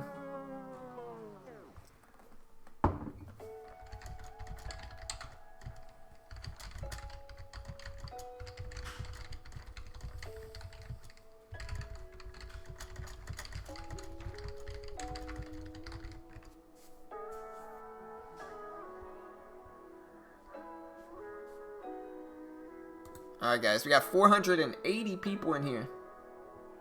What do you think about... I don't know, Jamie. We'll see, bro. AMD to the moon? Yeah, AMD is going crazy. Let me know your market view for today. I don't know what's going to happen today, brother. The market is sideways for right now. And so just for a quick little example here, this is the market right now, team. Like, this is the SPY, okay? So, like, what you want to see here is that the SPY's putting in a really obvious range. Like, look at this range right here. So if we activate all of this, like, look at the range. We got this, and then we got this bottom down here. So we have highs and lows. I would wait for this range to break, right? That until then, we're sideways. We're in a neutral trend, right? You can see how sideways this is. And so until that break happens, we're neutral. VWAP also comes into play, so like it depends on whether the market's going to hold above that VWAP level, this purple line right here. If it holds above it, technically we're in an upward short-term trend, but again, at this point, from what I see, we're just sideways. But a good thing about being sideways like this is we can wait for this range to break, and then that's going to give us a solid amount of momentum as well. So I hope everybody understands that logic.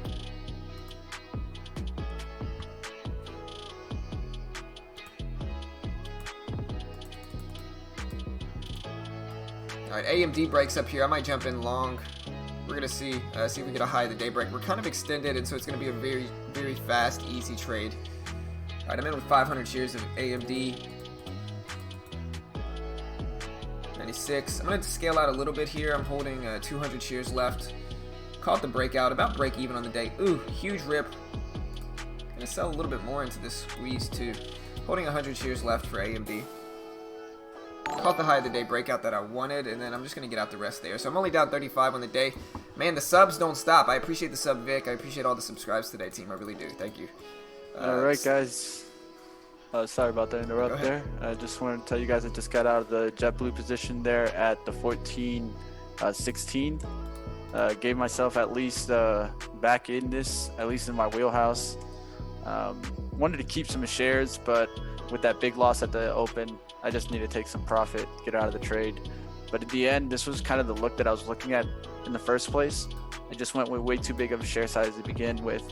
At the end of the day, this was a 5-to-1 look or a 4-to-1 look. And if you look at it, now we're getting that 50 cents down to the 14.08 now, 14.05s. So that 50 cents or 40 cents of potential is what really what made me get back into this stock.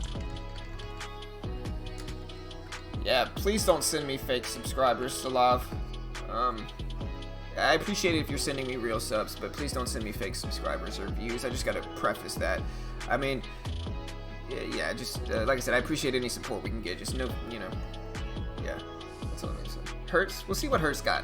We got 495 here. We need 5 more people. I appreciate the support, though, brother. I really do, and I appreciate you offering to, support us. But yeah, we got 495 in here, guys. We need 5 more people. We break 500. Let's do it. We're close. Somebody's asking why I got out of Uber. The reason I got out of Uber here is because it broke back below the previous closing price. Like, I was buying it here, anticipating a breakout, and we broke under that previous closing price. So we essentially went from from green to red on that move. And so with that bearish sign, I had to get out. I'm mostly a scalper, and so I just scalp quick moves. NKLA is resumed, and again, you can see how much this previous closing price sways the stock. Like, look at this level. This is the red to green level, right? And so look at NKLA, for instance. Huge drops, big moves today, and you can see, look at this. So it rejected right there at that previous close. The market is also starting to come back down here. Look at that. So the market's actually coming back down. And again, one of the things I like about ranges is that when the range breaks, we could get a lot of momentum. Alright, nice, Salaf. Yeah, as long as they're real, bro, I'm happy with it. Yeah, SPY's coming down. The SPY needs to break the lows here at 319.70s. Like, that's what we really have to break, right? We break that, we're good. But I gotta wait for that.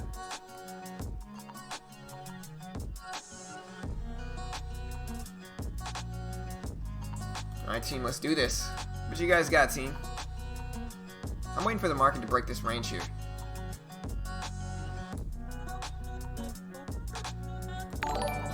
Hey, I appreciate the sub, Abdul. Thank you, sir. I appreciate that. Welcome, brother. I appreciate that.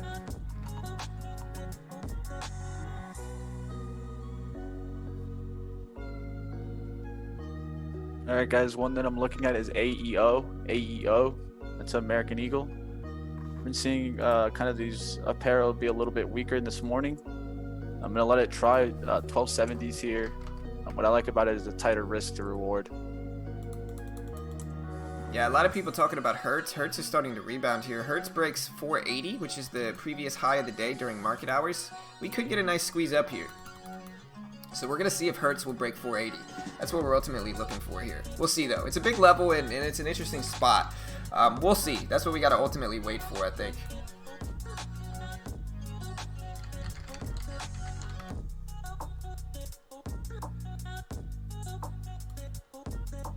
Hey, my man Abdul, thank you for the subscribe, brother. Welcome, man. AMD just not looking back, guys. Not even looking back, team. You said you're in something, Mitch? Yep, just got in AEO. Okay.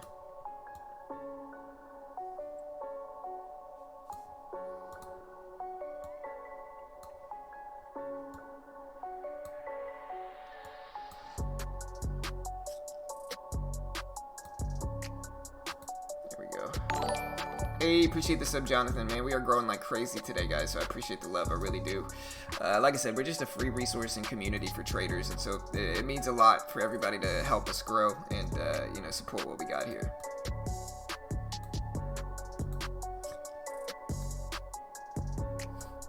So I got a drop down out the gates. A push up, guys, to VWAP, rejected, came back down, kind of like that fade look. Push slightly above VWAP again, right back below it. Now I'm looking for it to reject VWAP here, not really get above here, and just quickly head down towards that 1245. Yeah, what's up, Salam? What's up, bro? Watch Dell. What's the symbol? I'm assuming Dell symbol is Dell, right? You got it. I actually like that one long term, but that's another topic. I got a Dell computer. Remember what I talked about though, guys? Like, look at the market. Like, look at this real quick. So this is the SPY. Like, look at the range I talked about all day today. Like, look at this. Look at this range, and look how well this range is holding. I drew those lines right here before this move. Like, I drew that line. So we're gonna have to wait for this range break in order for me to trade again. We'll see, but that's what we're waiting on. We're waiting for that range to break in the SPY. I agree. Definitely agree with that.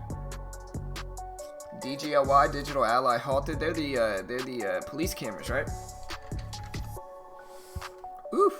Squeeze up for DGLY, guys. Huge rip up to 605, over 6 for DGLY. Monster rip here. We'll see what happens, but huge move. Not halted though. We're rejecting at $6, but DGLY making big moves. I'm pretty sure I can trade this one too. I think. Let me see.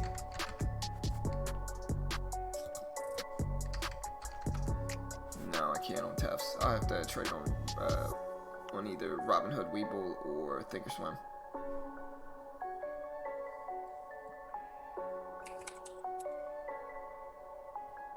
One fading today. Already did fade twice, but you could look, maybe see if we get a third fade. It's MIK, that one that ripped up yesterday. Hey, appreciate the sub, John Scott. Welcome, man. Appreciate it. I'm looking at MU here. We get a move over this high here. I might long MU. The only thing I got to really worry about here for it is the market not really. I'm going to jump in here with 500 shares. Biggest thing I got to worry about is the market turning around the other way. All right, so I'm in with 500 shares.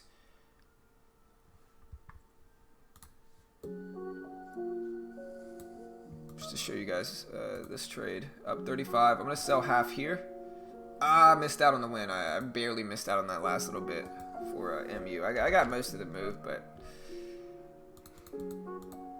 we got a big down wick here that brought my P&L down, unfortunately, after that.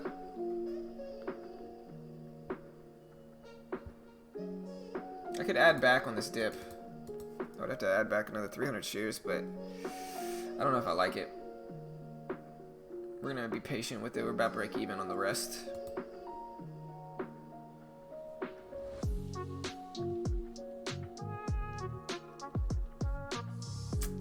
Probably going to bail out here. No, a little fake move back up to the 23 level. Alright, come on AMD. Alright, starting to get that crack there, guys. I'm out. Hey, I appreciate the sub. Chris, welcome. There's the market breakdown. Hey, appreciate the sub D. Welcome. Yeah, there's the market breaking out of that range I talked about all day there today, team. Just added. Yeah, there's that range break of the market. Let's see if I can find something that's actually following the market now, though.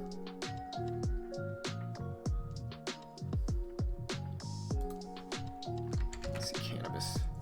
Yeah, I like cannabis. All right, I'm gonna jump in a CGC short with like 600 shares here. So in short of CGC here, it just broke the overall lows. We're gonna see if we can ride this thing down to like 25s, 30s, or 25.20 maybe.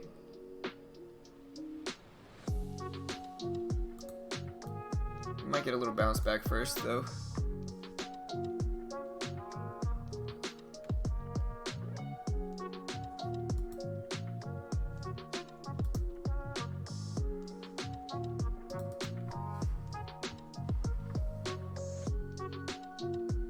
Definitely been a kind of a tougher week if I'm being honest about it. Haven't really had the best results with my trading. I've been keeping it about break even, slightly green, but definitely hasn't been a fun few weeks, or a fun week in the last, 4 days, 4 trading days that is. I haven't been getting a lot of correlation with the market is the biggest thing. Like AMD and MU have not been following the market super closely, and so with that, we're not getting a lot of pairs trades for me to attack like I usually do. We're gonna give CGC one more second here, but I'm not loving this at all.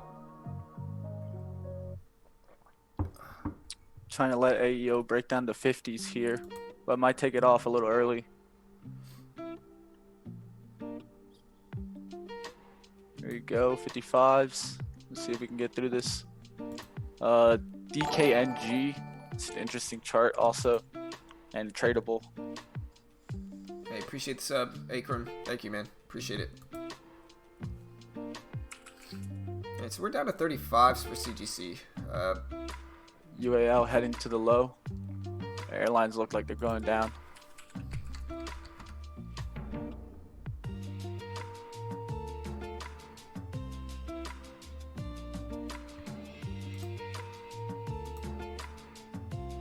Alright, so we're down to 32s. We're close to break even now for CGC. We want to just see a low of the day break here. We might keep it a one and done if we do get that low of the day break. This is a cannabis stock. And as I say that, we're getting a pop up here. Just covered a little bit there, guys. I'm just going to leave the rest break even. Let it go. Anything over 40, I just got to exit here. We get up to 42 like it looks like it's on the level 2. I just got to get out.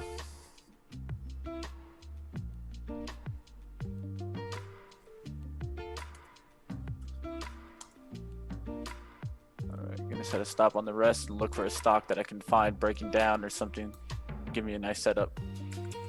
Yeah, I'm trying to find stuff following the market right now, but it's a little bit tougher. I think like microchip usually, which is like my sweet spot, trades are running up against the market, and so a little bit harder for me to find some stuff here. We're about to break even. We're about break even on CGC, but there's 32s. Like I said, we just want to see a breakdown here. I'm going to take a smaller trade here in size, but it's a bigger range trade. So I'm putting on a trade here with 50 shares in DKNG, guys, on the short side. All right, so there's CGC testing these lows. It's like right at the low of the day now. I'm exactly break even. 39.10 is my stop for DKNG. I think what's really hurting me here with CGC is the market's rebounding back to test the VWAP level, and so with this one, we might get some surges back up. I think I got to be prepared to just exit back out of this one if it doesn't continue here. Just got stopped out there in DKNG. Sorry to interrupt. No, you're good.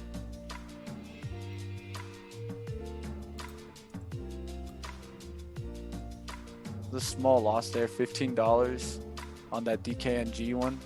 It was more of those quick reversal plays. If it was going to go right back down below VWAP, I saw gain breaking down, so that was my real concern.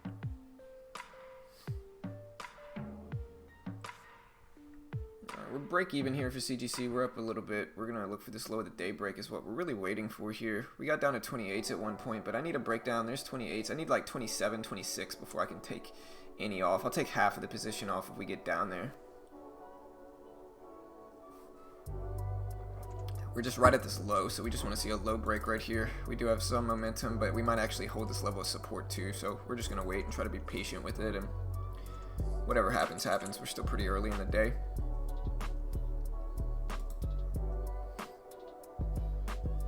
Make sure you guys can see. Yeah, okay.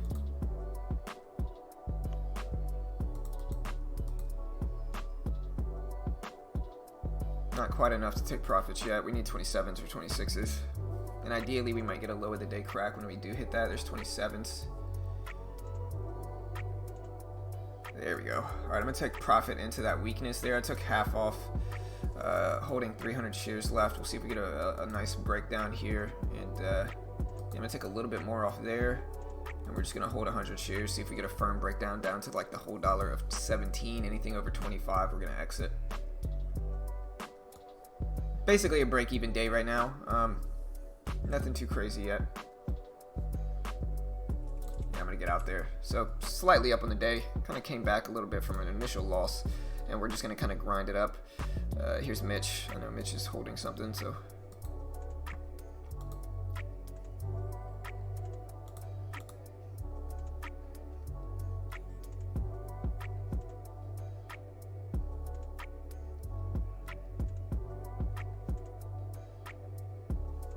IDOL.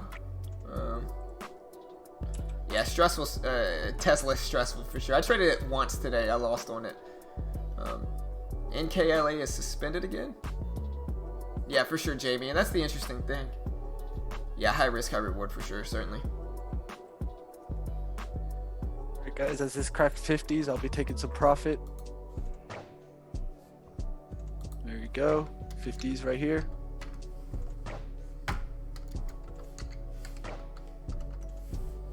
Ooh, man, maybe I should have held CGC. There's the breakdown under 17.18, but it's alright.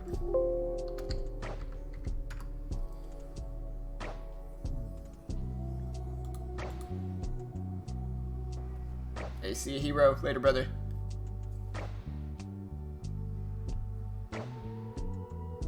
But man, we are growing today, team. A lot of new subs. A lot of new people here. We got almost 500 people here now, so we're growing, guys.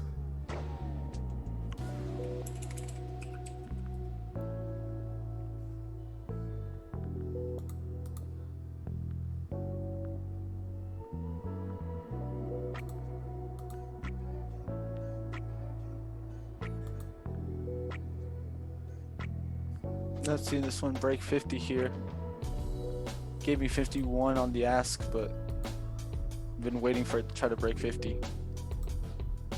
And it's bouncing a little bit there.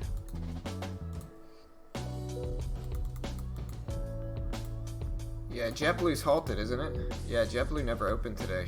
So I guess it is filing for Chapter 11. Hey, we're going to look at it after the bell. I'm going to jump in with another 500 shares here at CGC. Did you say JetBlue? No, CHK is what I mean. So CHK is it never opened up this morning. So they're filing Chapter 11, which is a restructuring bankruptcy. It's the same kind of dip buy that I took on Hertz, and so we're gonna see where they open up, if they open up, and at that, and what the price is when they do. See if we can make some money with it. Like I said, I'm in CGC with another 500 shares here. We're gonna try to ride it down. There's 18s. We get it down to like 10. I'll take some more profit. There's the low of the day break, hopefully here, and I can take some profit into this break.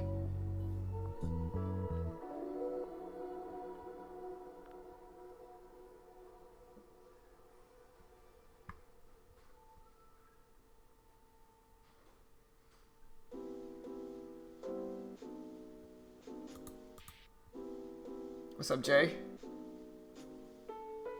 Yeah, I got you, Chase. I got you, bro. Your trading setup for beginners video? Yeah, I got you. I'll try to work on one. There we go, guys. Just broke the 50. Heading down to the 48s now.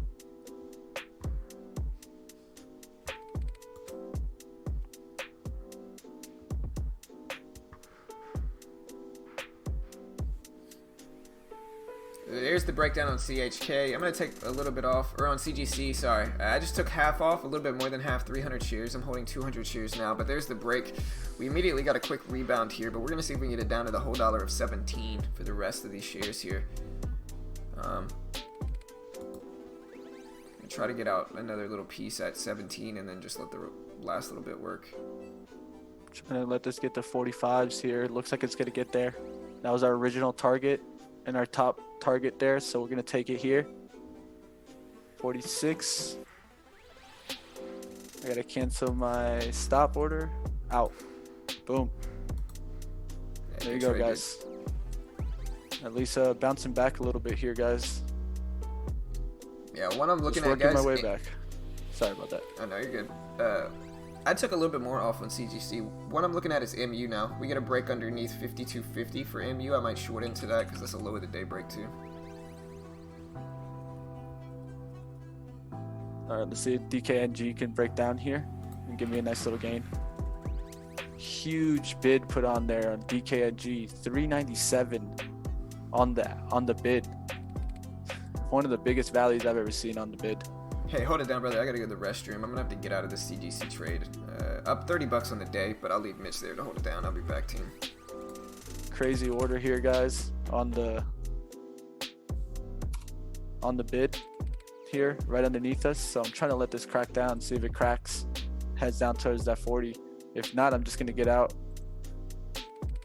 Don't really want it back above 39. I'm at 39.05, giving this a chance to try to break down there. Huge bidder got in there though.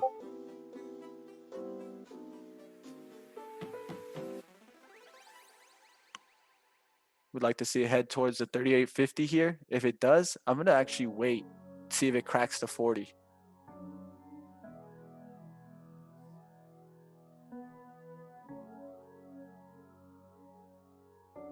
All right, let's see if it gets hit right here. That's where we want to see it. There you go, 65s.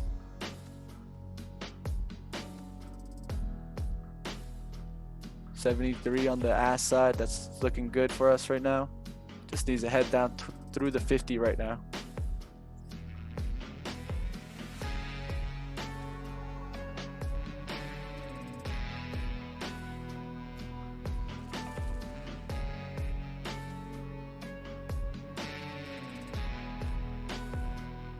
You see that big bidder right here, guys? This is what I wanted to talk to you guys about.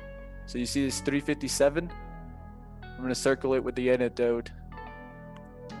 There's a 357 order on ARCA. That's very, very important, guys. That's 64.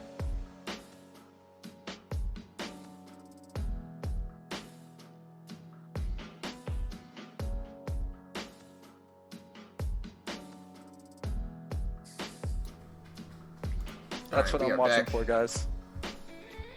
That huge order. It's not many times that you see 357 on the level 2, guys.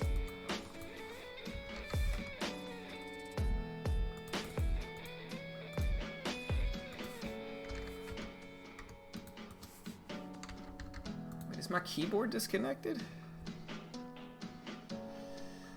Are you serious?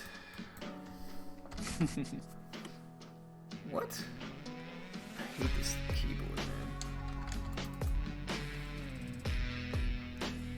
All right, guys, a flip in sentiment days, guys. Yesterday we were really up on energy. Now we're really down on energy. Yesterday we were really up on industrials. Now we're really down on industrials. All right, guys, getting through that 50 here. Let's see if we get this crack. If we crack this, I think it's going to be big. There you go. Good crack there for us, guys. Big. This will be a nice gainer here. Let's take some off right here. Look at that. Look at that, right, guys. That big order went through, and it looks like it went through on the short side, guys. All right, guys, I'm going to take 50 off there just to make sure we pay ourselves, and I'm going to look to see this extend out. DKNG really getting smacked there. I'm looking for maybe if I can scalp a move in GAN because it moves so relatively close to this one, but I don't want to go and start overextending myself. I'm just going to stick to this position right now. Yeah, I'm frustrated because it's like I was looking at MU on that break under the $0.50, and like my keyboard just, when I came back from the restroom, my keyboard just didn't work. It's weird. I ended up jumping in. I'm holding 700 shares now, but definitely frustrated just because my keyboard decided to croak on me right before I jumped into trade, right when I got back. But we'll see what happens here. I'm holding 700 shares. One of the biggest things I'd tell you guys is you guys saw that reaction there and how sometimes a big order will make a stock move. That's what happened there. Yeah, we're going to use this level right here as a risk at 56. We're at 50 now. Hopefully we reject and break lows here, but we're going to give it some time. Ideally, I was trying to get in at 55, honestly, and we just didn't quite get it. Hey, I appreciate the sub. Oh, thank you, man. Appreciate it. Y'all be like him and hit that subscribe button. We do this live for free every day, so don't forget to subscribe right now. Do it now. You know you want to. Hit that subscribe button, guys. But yeah, this is going to frustrate me, I think, on MU. And stopped out. My fault.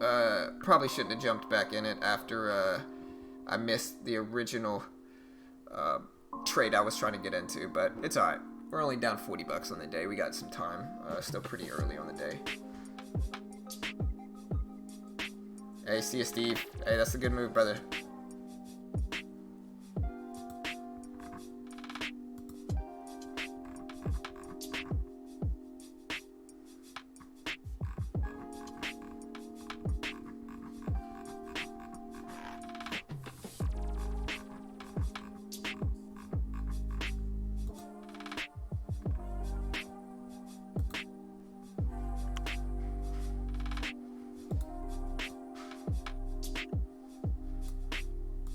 Again, ripped down also. It looked like the scalp would have worked. It ripped down big too. When I started looking at that and mine ripped down, it was at 74s and 85s, and it just ripped down to 925. So you're talking about maybe a 50-cent move there. You could have risked maybe off the 20, 30 cents. Didn't seem like unreasonable. Looking at AMD maybe for a quick dip buy here.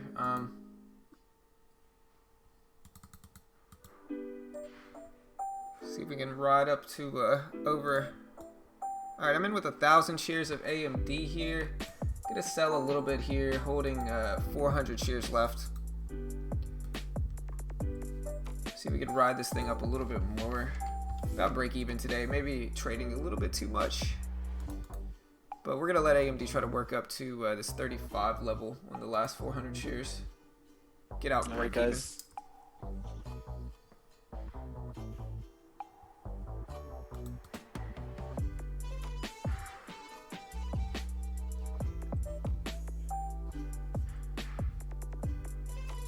What we don't want to see is a stock get anywhere up in the 39 area. We want to see a rejection from that VWAP. Head down towards the low of the day. Alright, there's 10s. We're going to see if we can continue to squeeze up here. 11s.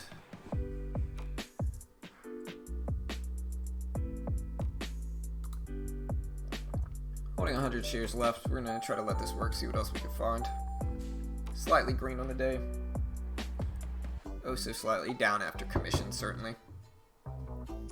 Hey guys, we got more than 450 people watching this, so definitely if you guys love day trading or day trade every single day, or just like to see trades in general, definitely hit the subscribe and like. We do this every single day, every single morning, especially for you guys that are new to the stream. Definitely, this is what we do, guys. We show you everything, win or lose, you know, and that's always the important thing, is showing you guys the experience of an everyday trader. Yes, sir. Yeah, I liked what Netron said. Netron said, in case no one noticed, John is now intermediate trader. Yeah. Yeah. Because we damn sure are not experts, you know? No.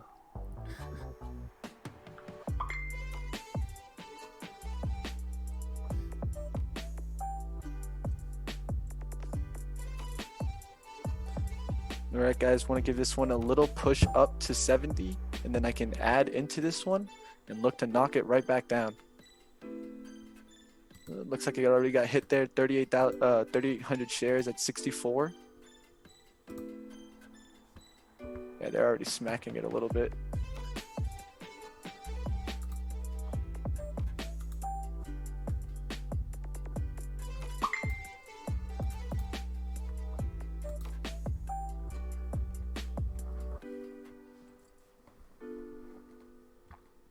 Market ripping back up, just kind of a choppy day, and so it's not a surprise that I'm struggling a little bit more with days like this, because it's just a little bit more chop.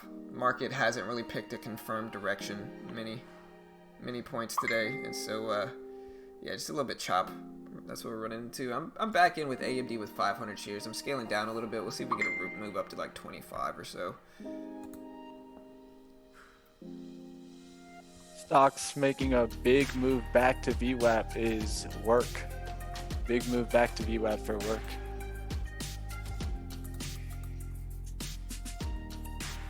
Little bounce there in GAN. It's still holding the support. We want to see this one break back down below 40s. Got to be careful here with a little pop up. Do want to add some sizing to give myself a shot to get a nice bigger gain in this one, as we're now back to above break even. So let me give myself a shot. Did CHK open? No, yet. Yeah, CHK chapter 11. I'm probably gonna have to get out of my AMD trade here. Close to exiting. I think I'm probably down about $100 after commissions today, so we'll see. But I'll let AMD try to bounce at 55. But I'm not in love with it by any means, and I just gotta exit if it drops another 3. Yeah, I'm out. Too big of a drop too fast. Like I said, I'm probably down about $100 after commissions, which is alright.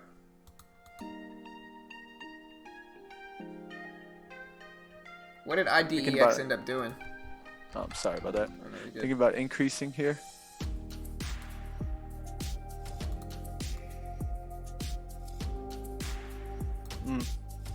I don't like that big flip right now in the SPY. Guys, big flip right back up, guys. Be careful. I can tell you right now that candle, that one candle alone is going to keep me from adding here. And yeah, it could be a mistake, but when I see a reversal that quickly in the overall market, I'm going to be concerned to see if we get supports to hold here. One that looks strong on the day, still holding. Snap. That chart just looks to me like it's trying to rip. Alright, so I'm in AMD with 1,000 shares. Catching this move here. Holding 500 left. Crazy move. I'm going to take another 200 here.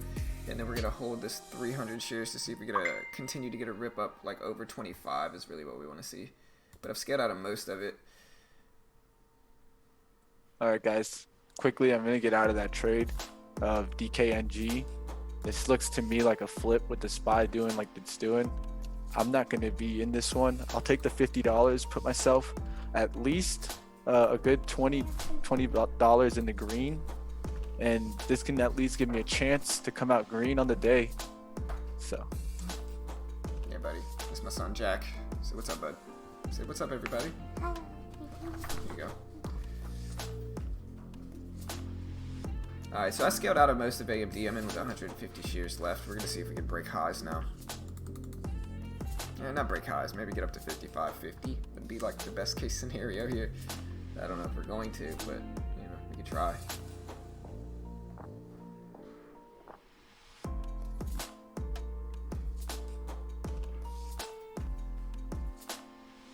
I'm popping up a little bit. I'll take a look at it. Yeah, I'm just there. You go. I just got out the rest on AMD. Yeah, I'm starting to see a little pop up in DKNG. It's kind of the feeling that I had. At least that one's reversing a little bit.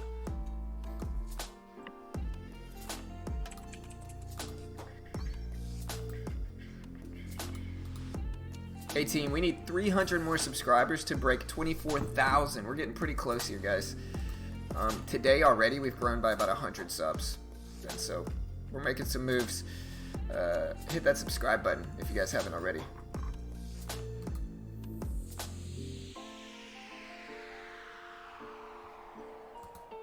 Yeah, Yeah, IDEX. I was holding IDEX a little bit earlier, but it broke underneath $1 and specifically 93, and so I just ended up exiting for like a $30, $40 loss, small loss, but I got out of that one.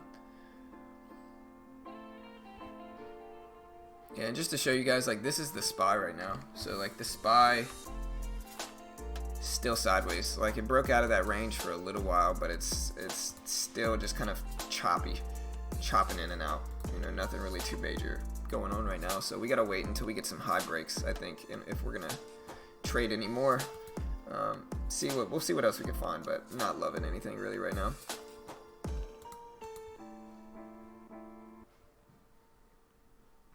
Airline's looking better. Yeah, what's Macy's doing? I know a lot of people were talking about Macy's at the open too.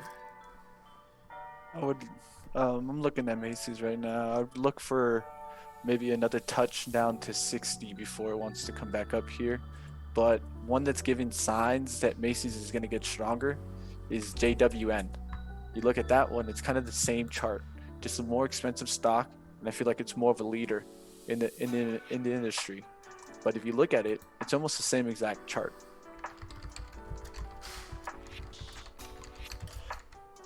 That's JWN, Macy's. Yeah, the fallen only if you have public subs up will it tell you if you subscribed. So, you know, we got a lot of people that subscribed that it didn't notify us, and it's just because they have theirs set to private, which is all right. Like, we appreciate everybody here. What's going on, traders? How we doing out there? If there's any chart you guys want us to take a look at, it's getting towards that time where I can take some more time out to help you guys look at some charts, talk about some setups, talk about resistance, support, whatever you guys want to talk about. Definitely let us know in the chat. That's what we're here for.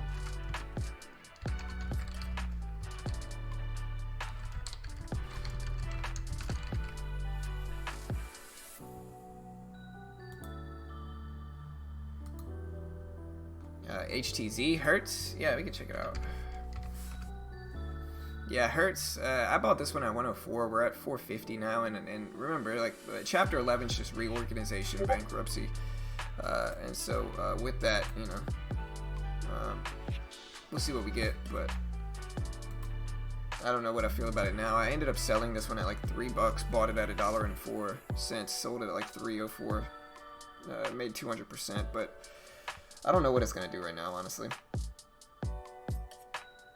Right now, again, the market's still kind of just sideways, and we haven't really been, like, ideally what I want to see with the market is I want to see a trend, right? I want to see a trend. I want to see the VWAP moving in a certain direction, right? And so if you look at the VWAP on the SPY, which is the overall market, this VWAP's relatively flat, right? It's not really doing too much. And so with that, what do we have is we have a neutral kind of choppy market. Ideally, we'd like to see some breakouts, but, you know, it is what it is.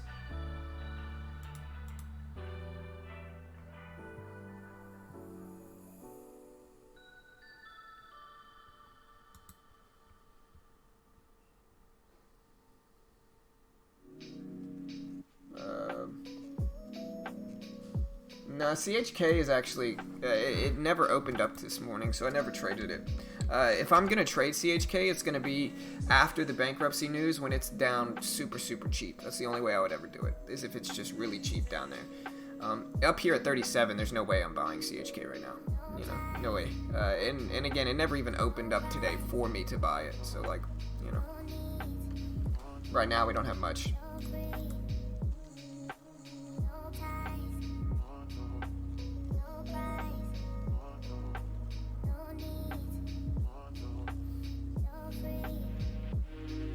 I don't know, Budley. It could do either one, man. Who knows, brother? Like it's hard to tell, dude, because it's like I could see either or happening. All right, guys. Sorry to interrupt there. Just see some tickers in the chat. Just want to start going over them for you. Now, DKNG is holding VWAP. Very interesting chart. Very interesting range today. But let's take a look at some of the ones that you guys want to take a look at. That's the important part. OAS is a petroleum company. What I would say about this one is that it keeps getting above VWAP, but this is one stock that goes up and below VWAP multiple times. use a bigger time frame so that you can see a bigger kind of outlook on the stock. I think this is one that I would actually even look more on an hourly chart. If you look on an hourly chart, you see a huge time support of 156, and then you see a resistance set at the top there near 225s. It's stuck in those range. I think this one might make an attempt at least to get back above $2 eventually, but at the end of the day, it's hanging out on support and keeps hitting that 156. All right, keep going. HTZ here, really quickly. See 440s holding well, and I'm using the hourly chart to really show me support and where the resistance really is coming from.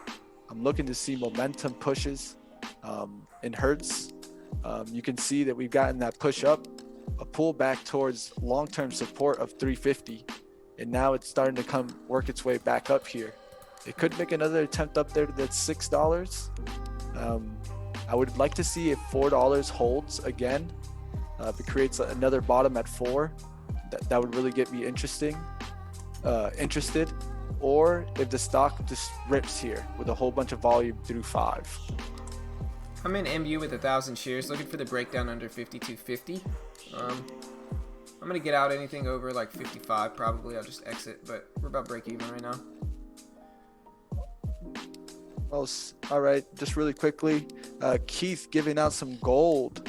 Look at this stock, straight down on the day. Fossil looks like it's coming down and coming down hard, guys. Actually really impressed with this call out. This is what I call a mover. Good call out. And there's 51s, 50s, 49s, 48s. Solo going crazy, man. Alright, here goes MU testing these lows here. We're going to see if we can break this low at 48 or so here. And if we do, we should get a nice little breakdown. Or actually, the low's not quite there yet. The lows are now at 45s, unfortunately. So we're going to see if we can break down here.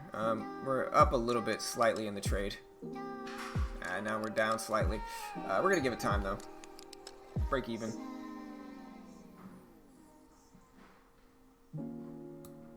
All right, guys, just took a little bit short there. Gonna risk off the 39.22s in DKNG. Now we're down to 50s again.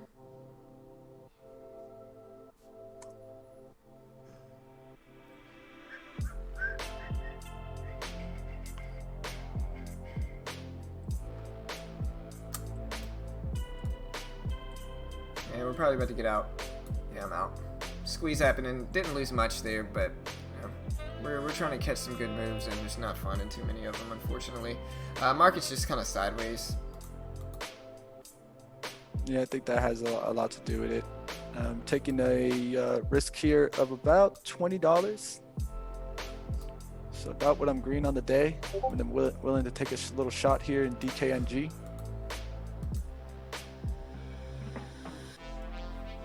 We got a call out for a VWAP fade from Jonathan. RCI, I'll take a look.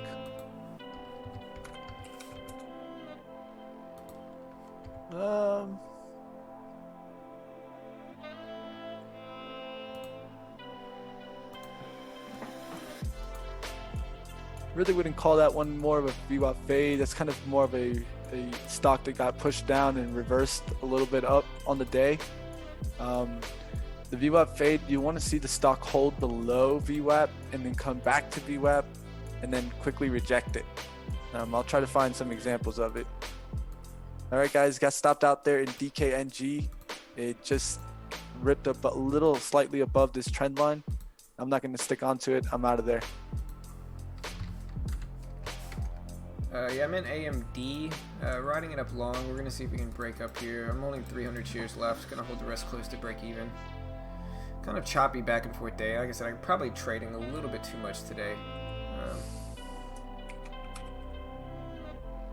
Kind of just losing commissions, or just making my commissions back on this trade.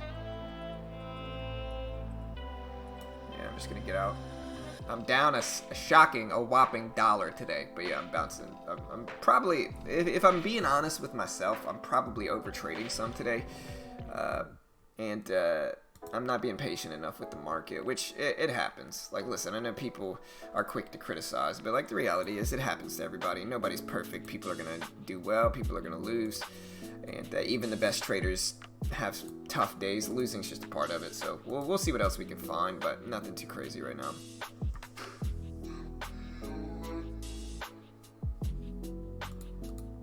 Remember, guys, hit that subscribe button and click the like button if you haven't already. You know, we got let's see how many subs we got today.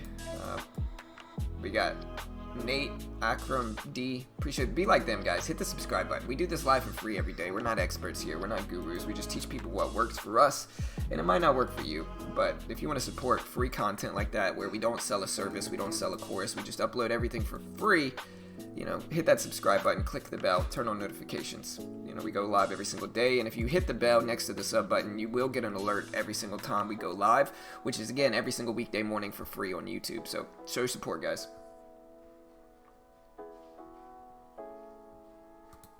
All right, we keep getting rejections here. I want to see if this is going to break out through the 25s, but we could get a big rejection.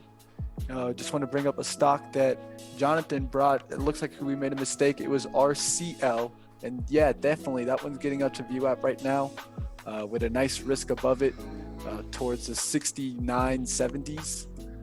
Bigger range on that one, so be careful. But yeah, it does have that fade look to it.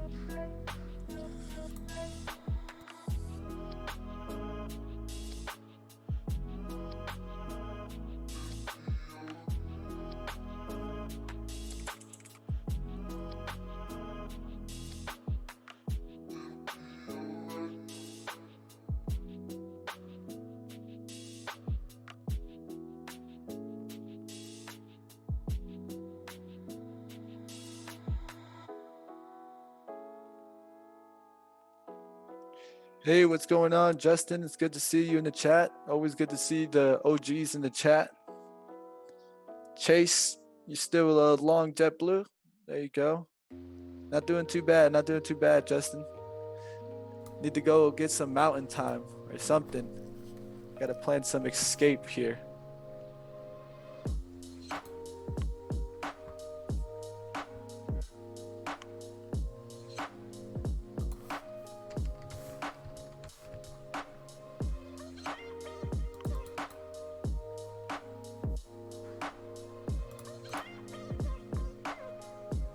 Tomorrow will be a good day. I don't know, man. We'll see, brother. It just depends, man. Like you never really know. Sometimes you got a good idea, and sometimes you don't, and you never quite know like how good the day's gonna be or how bad the day's gonna be. In the end, like all that really matters in trading is longer term growth, right? Like if you look at my trading, you know, my account has grown, you know, a pretty big amount as time goes on, and so small time individual independent swings are not important. What is important is, you know, what your account does over time, which mine has grown up a pretty big amount. And so it's just, you know, it's just about understanding losing days are going to happen. It's nothing to stress out too much about. In the end, everybody loses in this game, and you can't get upset every time it happens, because it does happen, it will happen, and if you get upset every time, then you're just going to be upset all the time, you know.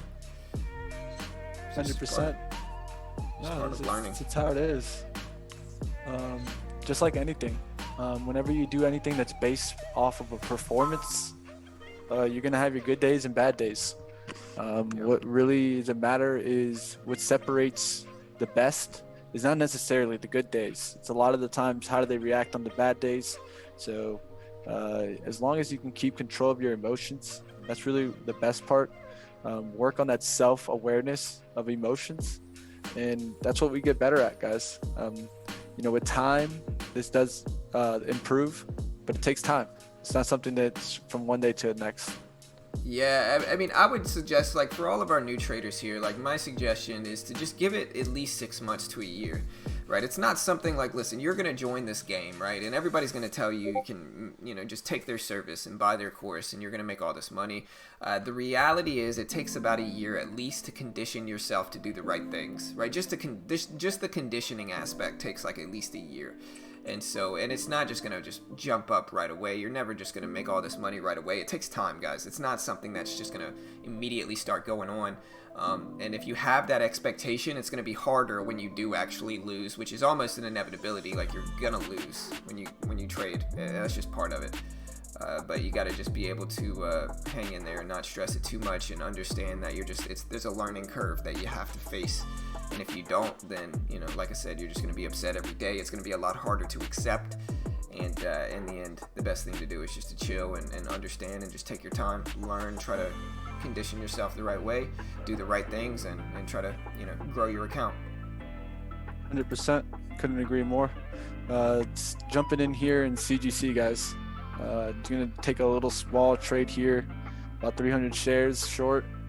The real key here is I see it stuck at the VWAP. A rejection from here could get us down to 1720s. I'm really going to keep an eye on the SPY, because the SPY rips. We might just get out of this trade and start looking for some trade ups. Yeah. So we'll look at this level here. I think that 30, 20, 50. Watch that level. Yes, sir.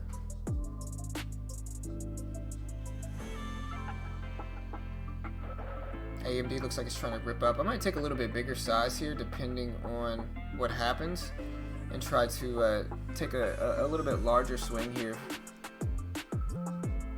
Alright, I'm in with 1,600 shares. Like I said, we're going to try to scale out of this one if we can.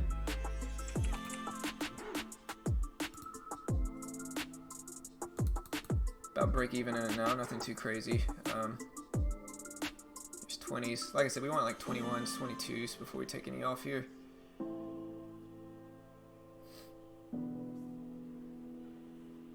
About break even now.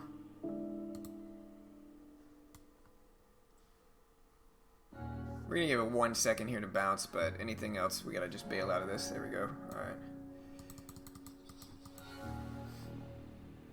Like I said, we needed over 20. See if we get a bounce up here, but there's 18s.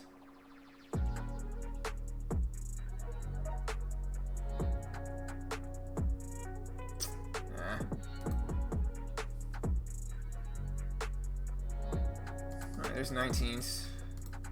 There's 20s. We need more than this though. There's 22s. Yeah, we're gonna get out there. Boom. All right, holding 600 shares left. Gonna scale out a little bit more here. Holding 300 shares left. Gonna get out a little bit more of that. And now holding 100 shares left. So I caught the scalp rip that I wanted over the 30s. Like I said, I originally wanted 23. We got 30. I'm gonna get out the rest there. So that's gonna bring me green on the day. But yeah, I was waiting for it, was trying to be patient, and waiting for a setup that I really liked. I saw the higher low right here at 55, which was also the whole dollar. And once we started to move up from there, I just saw a lot of bullish signs, so I decided to scalp it, take my swing there. We're also getting a move in the market up here. So like here's the SPY, and the SPY is actually moving up to test the previous high of the day up here at 320.75 or so. We're at 320.50. And so we'll see what we get there with the overall market, but that was the plan. Finally caught one today, and hopefully the SPY starts to put in some nice moves for us, but we will see. You in something, Mitch? Yeah, just sitting in CGC. Just sitting, guys, just sitting, hanging out. One to watch for, guys, if we do really get this complete rip in the SPY, is DKNG and GAN. What I would look for is to see if DKNG rips to the high of 40. I would look to see that strength come also into GAN. The reason why is I've been seeing this one run kind of hand in hand. One makes a major move, the other one follows. Then the other one makes a major rebound, then the other one makes a rebound. So it's one thing to notice. I'm definitely paying attention to those two. Hey, what's up, Levi? Hey, what's up, Justin? Yeah, brother, listen, we've been trading some pennies in pre-market, dude. If you want to join us in the morning a little bit earlier, we've been trading some pennies, bro. Getting some support for our lovely banging beats. Yeah. Hey, I'm the DJ. My friends used to call me Jukebox Johnny because I'm a good DJ, you know. I didn't actually make these songs, so don't think if they're my songs because they're not. Nice. Alright, guys, about to get out of CGC. Yeah, thanks. Thanks, Nitron. Now, I could have held, though, because, like, AMD's now going to move up to test the highs, but, like, the SPY, the big thing here is, like, the SPY's going to run into that resistance level at 320.75, and that's really where it's like, okay, well, like, is the SPY going to break? Is the SPY going to break highs? Is the market going to break highs there, or are we going to reject there? Both of them are plausible outcomes. Now, I'm just going to wait from this point out. If we get a break of the highs there, maybe I'll long some other correlated trades, but... in the meantime, I'm just waiting for the SPY to break those highs, which we might or might not get. I like the 1 minute Dion, but I'm mostly a scalper, so like naturally I would go with 1 minutes just because they're the most short term for my scalps, right? They give me the most information on a very short term basis, because I'm not planning on holding them for very long at all.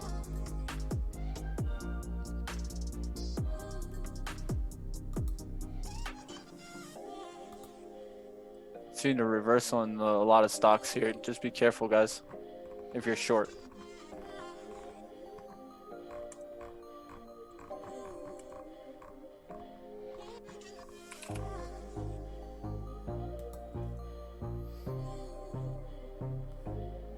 Yeah, I like this one.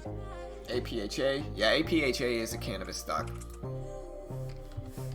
I don't know what it's been doing. I haven't seen it move much lately, but it's breaking highs in cannabis.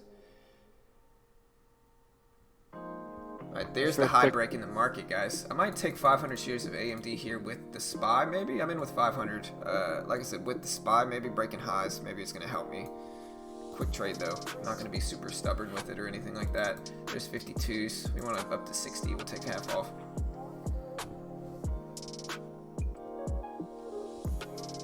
As you can see, I'm looking at the SPY more than anything because the SPY broke highs. Now, whether it's going to hold and give me a green trade is completely separate, but that's what I'm really looking at here, and I think the risk is small enough for me to make it worth it or not. We just got to give AMD time to kind of consolidate, maybe move back up and test those highs up there. Anything under 40, I just got to jump out of this one. Yeah, as I say that, we drop under 40. Yeah, I'm up 99 on the day. Fake out for AMD, unfortunately, which they happen for sure. 100%.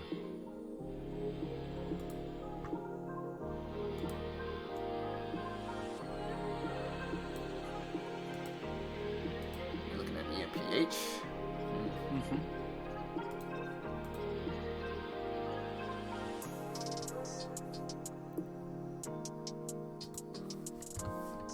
It's not pulling back enough for me to get it.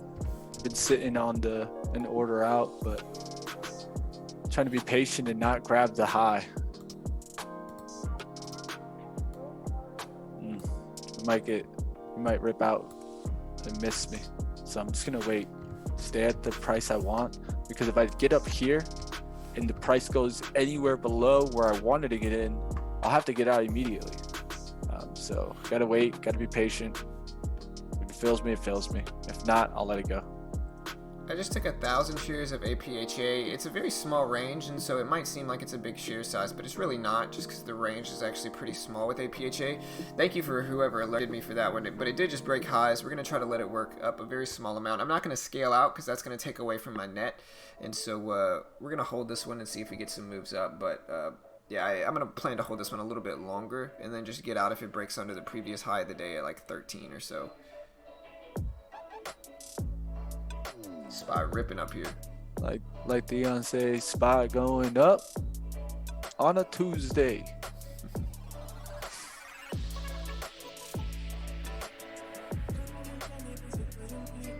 Man, AMD got Taco hammered. Tuesday? Got out of that one. My bad. I just wanted to start. I heard Tuesday. I'm thinking tacos.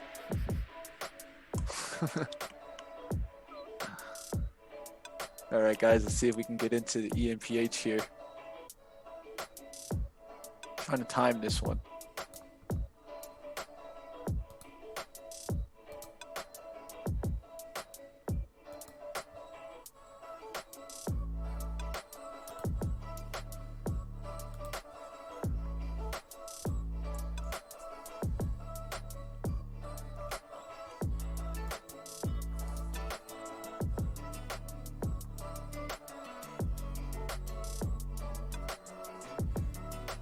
Hey Kyle, well, one thing I would tell you, if your thing is scalping small caps and you're looking for volume and that's what your variable is and you don't see it, sometimes it's good just to put your hands away, maybe even close your platform and just look at some charts until you see those variables you need to see to take trades.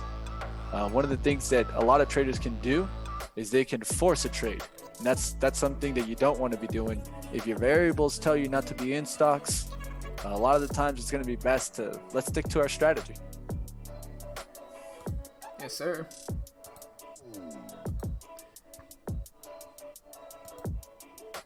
All right, guys, just took a little bit there in EMPH here. I'm up $30 in APHA. Kind of questioning on what should I do here. Up 40. I'm probably just gonna get out the rest there for APHA. I'll take that.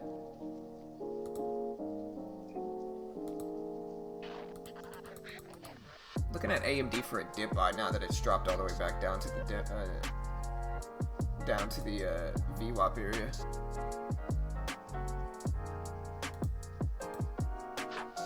See if we can bounce a little bit here for AMD.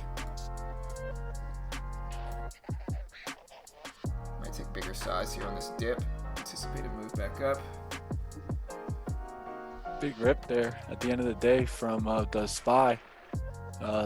Snap still holding up, guys. Still holding up.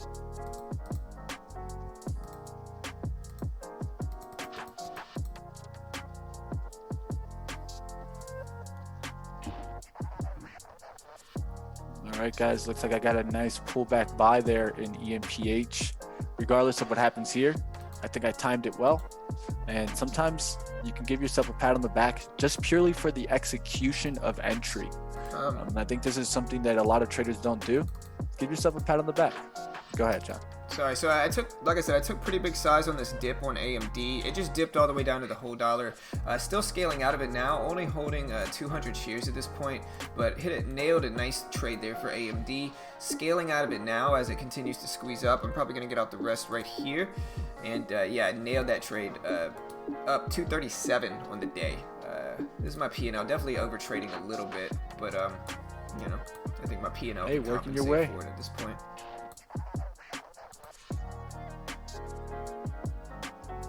Work your way, man. That's all you can do sometimes.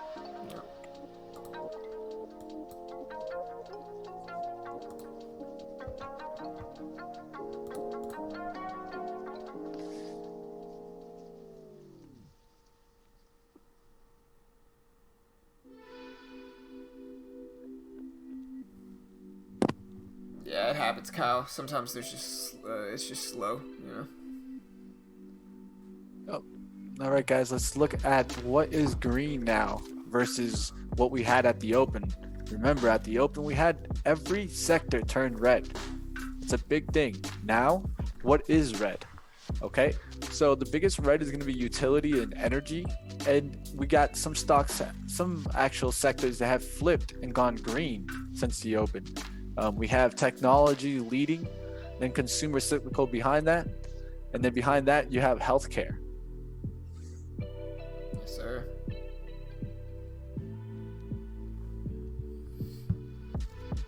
Hey, it's almost 11 o'clock market time. We still got almost 400 people in here, guys. So remember to subscribe. We do this live every single day right here on YouTube. And so, like I said, we're going to keep pushing, keep growing. We're moving fast towards 24,000 subscribers. And so help us hit that goal, guys. We don't have much left. We've got less than 300 subs to hit 24K. Today alone, we've grown by over 100 subscribers already. And like I said, I really appreciate the support team. I really do. Smash that like button if you haven't. Click the bell. And subscribe to our channel. You know, we got a lot of new subs today, so I really appreciate the support team. I really do. And let's keep pushing.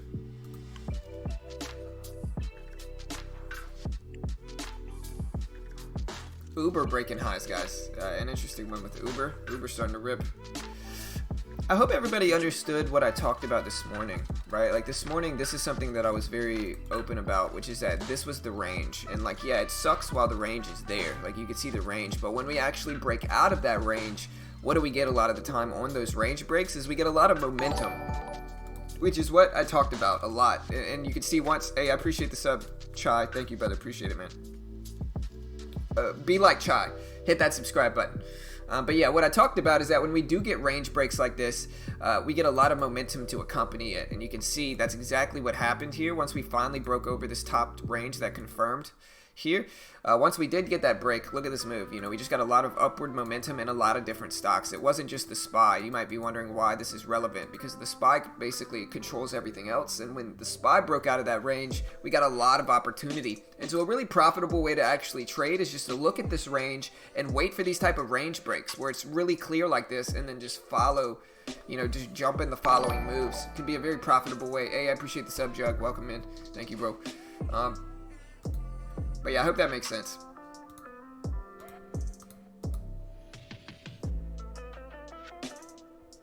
Hey, appreciate it, Sid.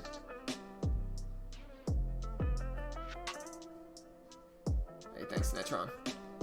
Alright guys, interesting one to watch is AAL. AAL holding above VWAP. It's tried to make 3 attempts to break the trend line. We'll see if it can get back above 1850s. It's really kind of the price point.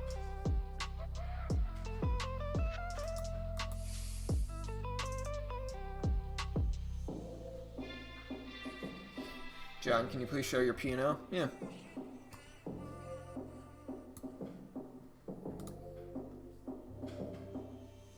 Yeah, I mean, this is my P&L right here. Took a few losses, but was able to rebound some. Definitely traded a little bit too much, but, you know, not a bad day. Up 237 gross, probably about 100, maybe net, 100 something net, which is still fine. Like I said, 2 steps forward, 1 step back type of thing, and so we're fine.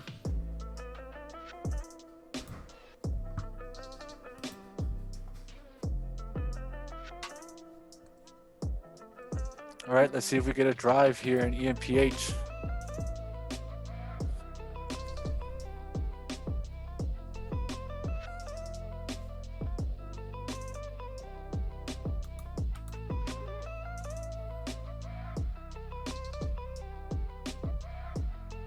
I want to see these 50s just get bought up.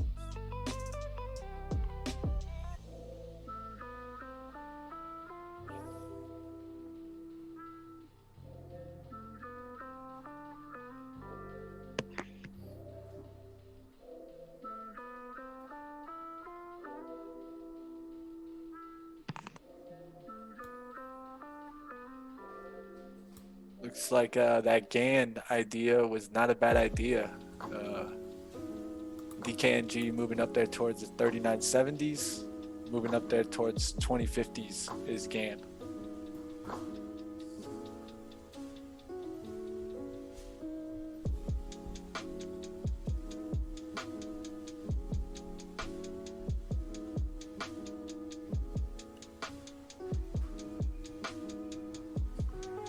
Yeah, thanks, man. Yeah, it's fine. I'll take it. You know, it's not perfect. No day is, but I'll take it. Uber, AMD breaking highs. I'm gonna jump in AMD with a little share size of 400 shares, and I'm gonna scale down now that I have some profit on the day. I don't want to give much of it back, but I'm gonna look for AMD to push up and start to squeeze and break highs, and just keep this one a one and done trade where I don't scale out of it. Just trying to catch a quick breakout over the 50 level, the $half level is all I'm really doing, and I'm slightly up right now, but we're just kind of trying to catch this quick surge up over the $half, and if we get it, we get it. If we don't, we don't. But I'm looking for this break right here. We have that level confirmed, and so if we do break, we should get like a big squeeze, and if we don't, that's okay. It's gonna be small. All right, guys, let's see if this gets back above 50s here. Just trying to keep an eye on it here. I have my wrist line, but right below it. But we'll see what happens here. See if we can get back above VWAP. That's what we want to see. And then the volume jump in there.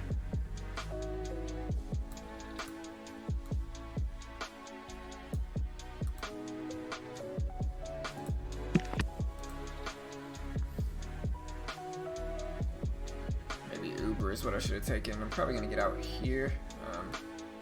Lost like 15 bucks so far. Well, no, I'm not anymore. Wait, I'm going to wait. Alright, I'm break even roughly now. just want to see a little surge up there to test that $0.50 again, that 55.50. There's 47s. There's 49s. All right. Quick rejection again. Yeah, I got to get out there. I ended up getting out for like a $15 loss for AMD. Quick turnaround.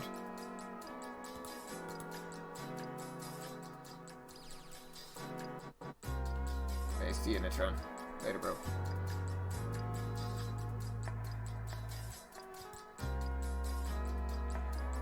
What's going on, Jay? Don't be scared, man. You got this, dude.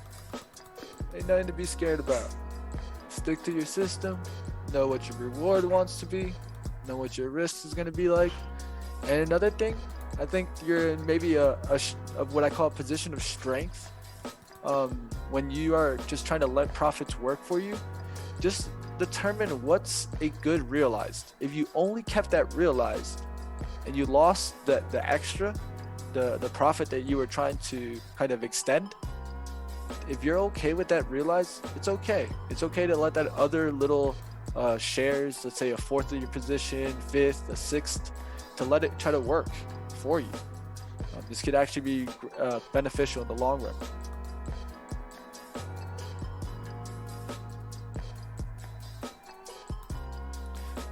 Jason, I'll answer your question in 2 seconds, but the answer, the answer is yes. It does update automatically. About to get out. I'm getting stopped out there. Yep, that's gonna be it. Took another little hit there.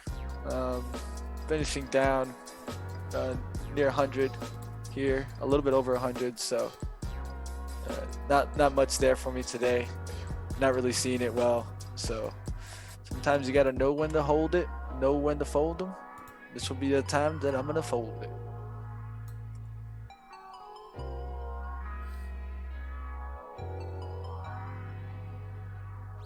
Who will be the 200th like? Bubba, we'll see.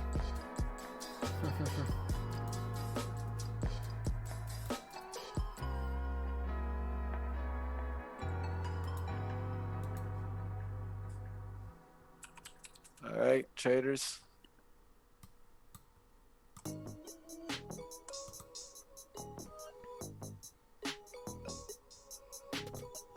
AAL rejecting big from that 1850. That it did. That it did. Looks good. I'm just not going to get in it, but it does look good. Starting to break down there. That's why I brought it up. I saw those triple rejections, triple top. Usually, if you don't get that fourth try to really rip, usually you're going to at least get a test of the support. And that's, I think, what you're seeing in AAL. Doesn't mean it's just going to flush down, but at least a test of support happened there. And that's why you get that retracement. APHA is kind of right around that previous high of the day. That one doesn't look bad. AMD's dipping down too, maybe. Gonna wait though.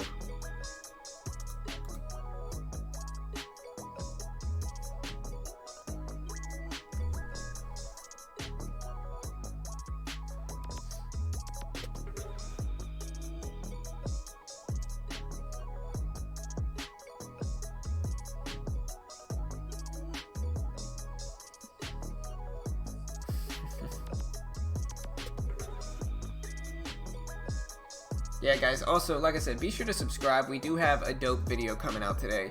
It's probably going to come out this afternoon, just depends on when we get it back, but be sure to hit that like button, click the subscribe button, and remember, if you click the bell next to the subscribe button, you will get an alert every single time we decide to go live, which is every weekday morning for free on YouTube. I'm looking at AMD again, guys. We're thinking about this one. We're thinking about it right now.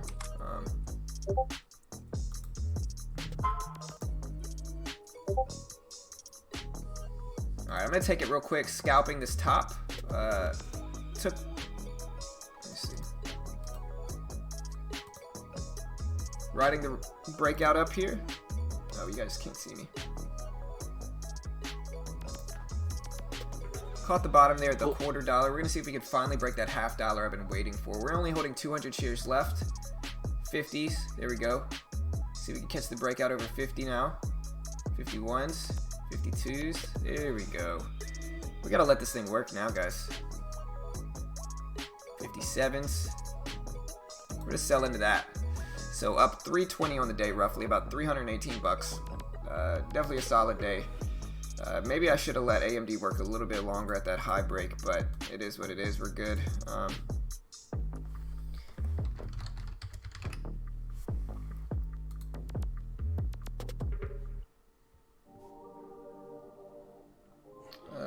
Yeah, you gotta refresh, Sid. Maybe not. But yeah, guys, with that said, if anybody wants to use the same platform that Mitch and I use, I'll post this link here. It's a really cheap way to get started. No, not WordPad. It's a really cheap way to get started. Like, people hate on TradeNet and TEFs, but like, objectively speaking, it's the cheapest way. They don't service people outside of the U.S. or inside the U.S. So if you're in the U.S., unfortunately, you can't use them because of regulation. But if you're outside of the U.S., like in Canada, Mexico, overseas, I still think it's the cheapest way to get started. Luckily, I got grandfathered in, because if you opened an account before, you get to keep your account. So luckily, I got grandfathered in. But if you want to use the same platform, it operates like a prop firm, basically, once you're approved. Technically, it's an educational package, and so when you pay for it, it comes with the course and a demo account and access to their chat room. And then once you're approved for the funded account program, they give you, the base package is like 400 bucks, and they give you 14,000 to trade with, which, like, people hate on them. Whatever people want to say, like, you're spending $400 to get 14,000 to trade with. You can actually short stocks with no PDT rule, and I think that is extremely rare. I think most new traders are going to lose anyway, right? I think most new traders are just going to lose. It doesn't matter where they go, right? And so with that said, I think buying an intro package on TradeNet makes a lot of sense, just because it's cheap. There's no PDT rule. It gives you a ton of buying power. You can actually short, and most new traders need a margin account to short on a regulated platform. So I think there's just a lot of innate benefits, not even considering the course, the demo account that they give you. Like, some paper trading accounts cost the same as these packages, and so it's like people hate on them, but it's like, if you can extend an intro package for 2 months, you're paying a lot. You're paying what a lot of chat rooms cost to get a funded account, access to their chat room, demo account, a lot of stuff, right? And so objectively speaking, I think if you're outside the US and you're wanting a cheap way to get started for like less than 500 bucks, I think that's easily the best option. And so obviously they're not perfect. There's not many penny stocks to trade on there, so if you're looking to trade penny stocks, there's not that many to trade, and so you'll probably be disappointed if you're a penny stock trader. But if you trade mid and high cap stocks like us, and you want just the buying power to do it, I think they're a good option. Once you are approved, if you make enough profit, you can withdraw once per month and they wire it to your account. And so I think that's a cheap way to get started. If you want to check them out, we do make a commission if you sign up through us. It's one of the ways we keep everything free here. So if you want to support our free content, you want a cheap account, check out the link in the chat. So they get around it, Kyle. The way they get around it is, like, technically you're buying an educational package, right? And then once you're approved for the funded account program, you're trading their account. It's not your account. You're not depositing money into your own account. You're trading their account, and then basically as like a contractor, right? And then they're going to pay you as a contractor, like a different split depending on the package. Like, the base package is a 70-30 split, right? So you're going to keep 70%, they're going to keep 30%, and then there's a max loss of 700 to protect them so you don't just blow through their account, right? And so there's a max loss of 700, but you're spending 399, so you're almost getting twice as much to lose. And so in that regard, the risk reward is solid. And again, like, listen, like, a lot of people hate on them. Trading is just an emotional thing, right? People lose accounts. I think most traders are just going to lose. To be fair, I think most traders are going to lose their TEFs account too. I think most new traders are just going to lose, but I think it's a lot cheaper to lose the TradeNet and TEFs account than it is to deposit $5,000, like a lot of new traders end up doing, into a conventional platform and lose that. And you know, it is what it is. I guess that's subjective, but I think that makes sense.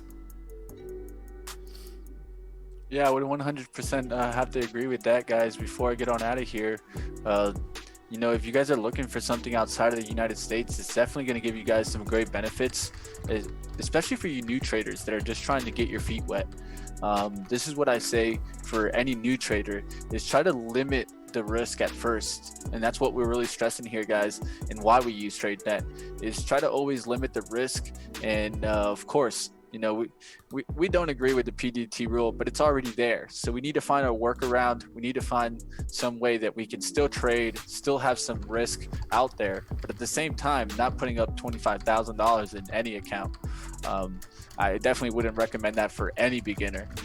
So definitely just try to work your strengths, try to find something that supports you, whether it be you outside of the United States and you use TradeNet, or maybe you're inside the United States and you're using a free broker that gives you some tools like Webull.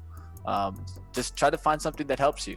And that's what I always say. Another, sorry, I didn't mean to interrupt you, but another option for traders in the U.S., like I said, TradeNet does not taps like you could probably still buy an educational package on TradeNet, but you're not gonna get the funded account if you're in the U.S.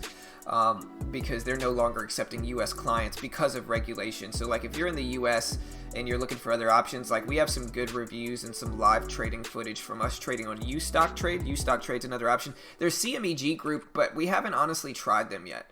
Like I haven't tried CMEG Group yet. And it might be something I try. I might throw like, does anybody know what leverage CMEG gives you? Yeah, I mean, KAZ, yeah, I mean, we said, like, right at the beginning, if you're in the U.S., you're SOL, basically. If you're outside of the U.S., you can use TEF's packages and TradeNet, but if you're in the U.S., you're SOL, basically. But yeah, Ustock Trade's not bad. The problem with Ustock Trade, though, is that there's no shorts. You can't short on Ustock Trade, right? And so, I like to short. You know, sure, I like the long trades, too, but, like, I like to short, too. And so, like, you'll see me use, like, Webull now. You know, if you want to check out Webull, if you're in the U.S., I would check out Webull, and you can get, I think, 2 free stocks. It's either 2 or 1. You be sure to check, because I don't know what they're offering now. But if you want to check out Webull, you know, you can check out this link here too. But yeah, I mean, it's kind of slim. The PDT rule is so ridiculous because, like, here's the reality, right? Is that most new traders are going to lose. Like I just said earlier, most new traders are just going to lose, right? Doesn't matter what account you use as a new trader, right? You can save up $1 million. You're still probably going to lose it if you're a new trader, right? And so the PDT rule is absolutely absurd because you're basically making new traders save up 25 grand if they want to learn to actively day trade. And like, you're basically making new traders lose 25 grand for their first day trading experience, right? That's like, it makes way more sense for a new trader to be able to trade, like actively day trade a small account. So if they lose it, it's not the end of the world. You make a new trader save up 25 G's. That's a lot of money to be risking for a new trader. You could say, oh, well, they're going to have more room. The reality is, yeah, they might have more room, but what new trader has risk management? I don't know many. You know, so like with that, you're basically making a new trader risk 25 G's. That's crazy, man. They say it's to protect the new trader. That if you understand what I'm saying, like, it's absolutely absurd, the PDT rule specifically, and they need to do something to change it. But you know, in the end, I'm just another voice in the crowd. They don't care that much, I guess. But like, the reality is, it just ends up hurting new traders way more than it helps them because it makes them risk way more than they really need to as a new trader. Like, most new traders are going to lose anyway, right? And so with that, like I said, you make a new trader save up 25 G's, you're going to make them risk 25 G's for their first account. And you can say, yeah, well, just don't, you know, just only day trade 3 times a week. Day trading is about conditioning. You have to condition yourself in day trading, right? It's going to take a long time to condition yourself with 3 day trades a week, right? That's going to take a long time, right? And so in the end, it's just a huge barrier for entry. And you know, it has its pros, but I think it has way more, you know, flaws than it does pros in the end.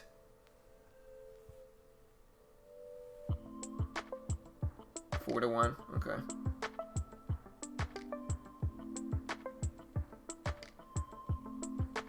Yeah. Yeah, it's just kind of crazy, Mateo. Like I said, it just makes a new trader risk way too much. And yeah, I mean, like I said, you could say, well, once they drop under 25K, but the drop is going to be devastating, you know?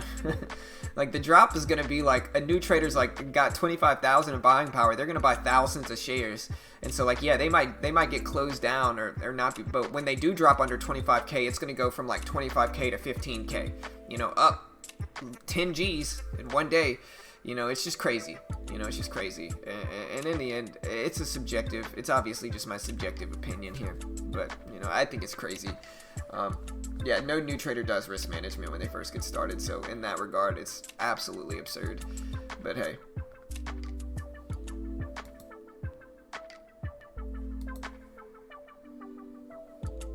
Just like my hair condition. I need some hair condition. Look at my hair, man. It's time for me to get a haircut.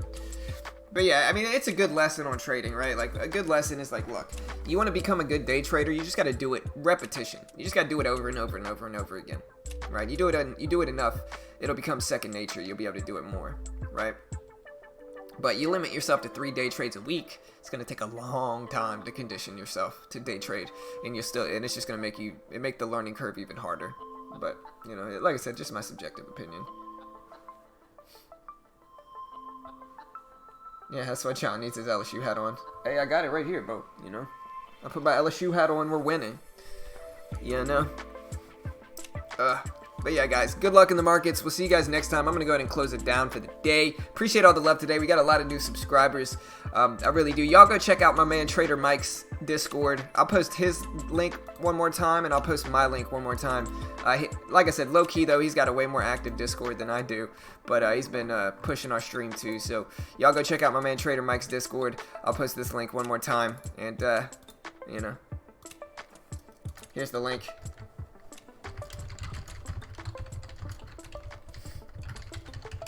There's Trader Mike's Discord. I'm gonna post my Discord link here one more time as well. In my Discord, it's like I said, it's a lot less active, just to be honest.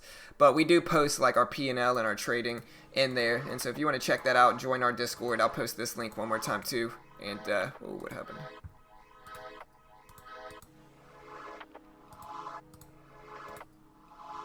There we go.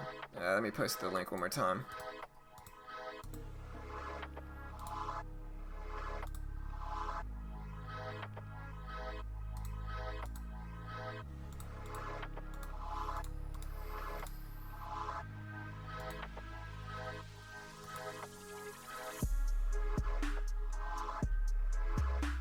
Yeah, totally agree with you. People who disagree with you would probably quote numbers like 80% of day traders lose, 95% quit before the first year. Exactly. You know, so if 80% of day traders lose, why are you making a day trader save up 25 grand? That's crazy. You know, let them trade 3 grand and lose that. Don't make them save up 25 G's thinking they're going to make $1 million and then just going to end up losing it. It's going to be twice as hard to accept. You know, it's crazy. You know, if 80%, 90% of day traders lose, why are you making them trade 25 G's? You know, let them trade 4.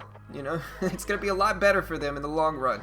But hey, like I said, I'm just another voice in the crowd, man. Who you know, in the end, oh well. Oh, what's up, Mateo? Yeah, you want the script, brother? I got you, bro. Here. Hey, I appreciate the sub. LSU hats on, you know. Appreciate the sub. Jay, Joran, appreciate the love, guys. Y'all be like Joran, hit that subscribe button, click the bell. We do this live every day. But yeah, so to do the script here, I got you. You join our Discord. Here's our Discord link, real quick. You join our Discord, and then in our Discord, you're gonna see a script called. You're gonna see a channel called Thinkorswim Script Share. Thinkorswim Script Share, right? You go to this Thinkorswim Script Share and you scroll up a little bit, and you see it says this is what I copy and pasted, right, for the previous closing script. And so you take just after the double.nan semicolon, you copy everything all the way up to the hint, right? You basically copy this, right? If it'll let me. I don't think it will. But yeah, you basically you copy that script, and then you go to I think you go to studies. You go to add study, or no, wait, is it, what do I go here? I can't remember where I go. Wait, was it, no, style, no. What do I go to? Man, I think it's, yeah, it's studies. You go to add study, or no, you go to edit studies. Okay, my bad. You go to edit studies, and then you go to, what do I go to? You go to create. Okay, so you go to edit studies, and then you go to create right here. And then you remove this completely, and you just copy and paste this script. Okay, and then you just click OK, you click apply, and boom, the script is there. It automatically documents this previous closing price. So you go to edit studies, add study, and then you copy and paste the Thinkorswim script share, and then you press apply, and it will automatically put this light blue line right here that will tell you where the previous closing price was. Hey, later, Jay. Later, guys.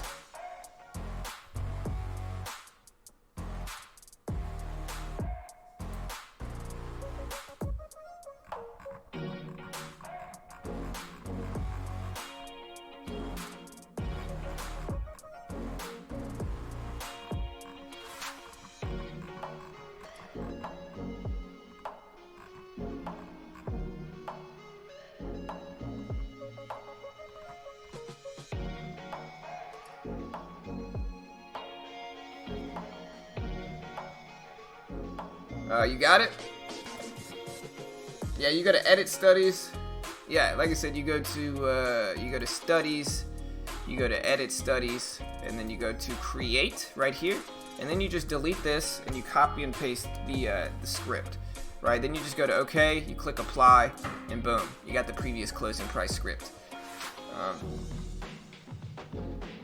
Hope that helps. Rewind it if you need to, but yeah, that's it.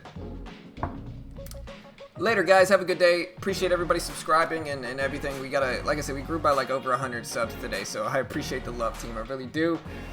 We had almost 500 people in here today, so a pretty fun stream for sure, if I do say so myself. Good luck in the market, guys. We'll see you guys next time, and have a good day.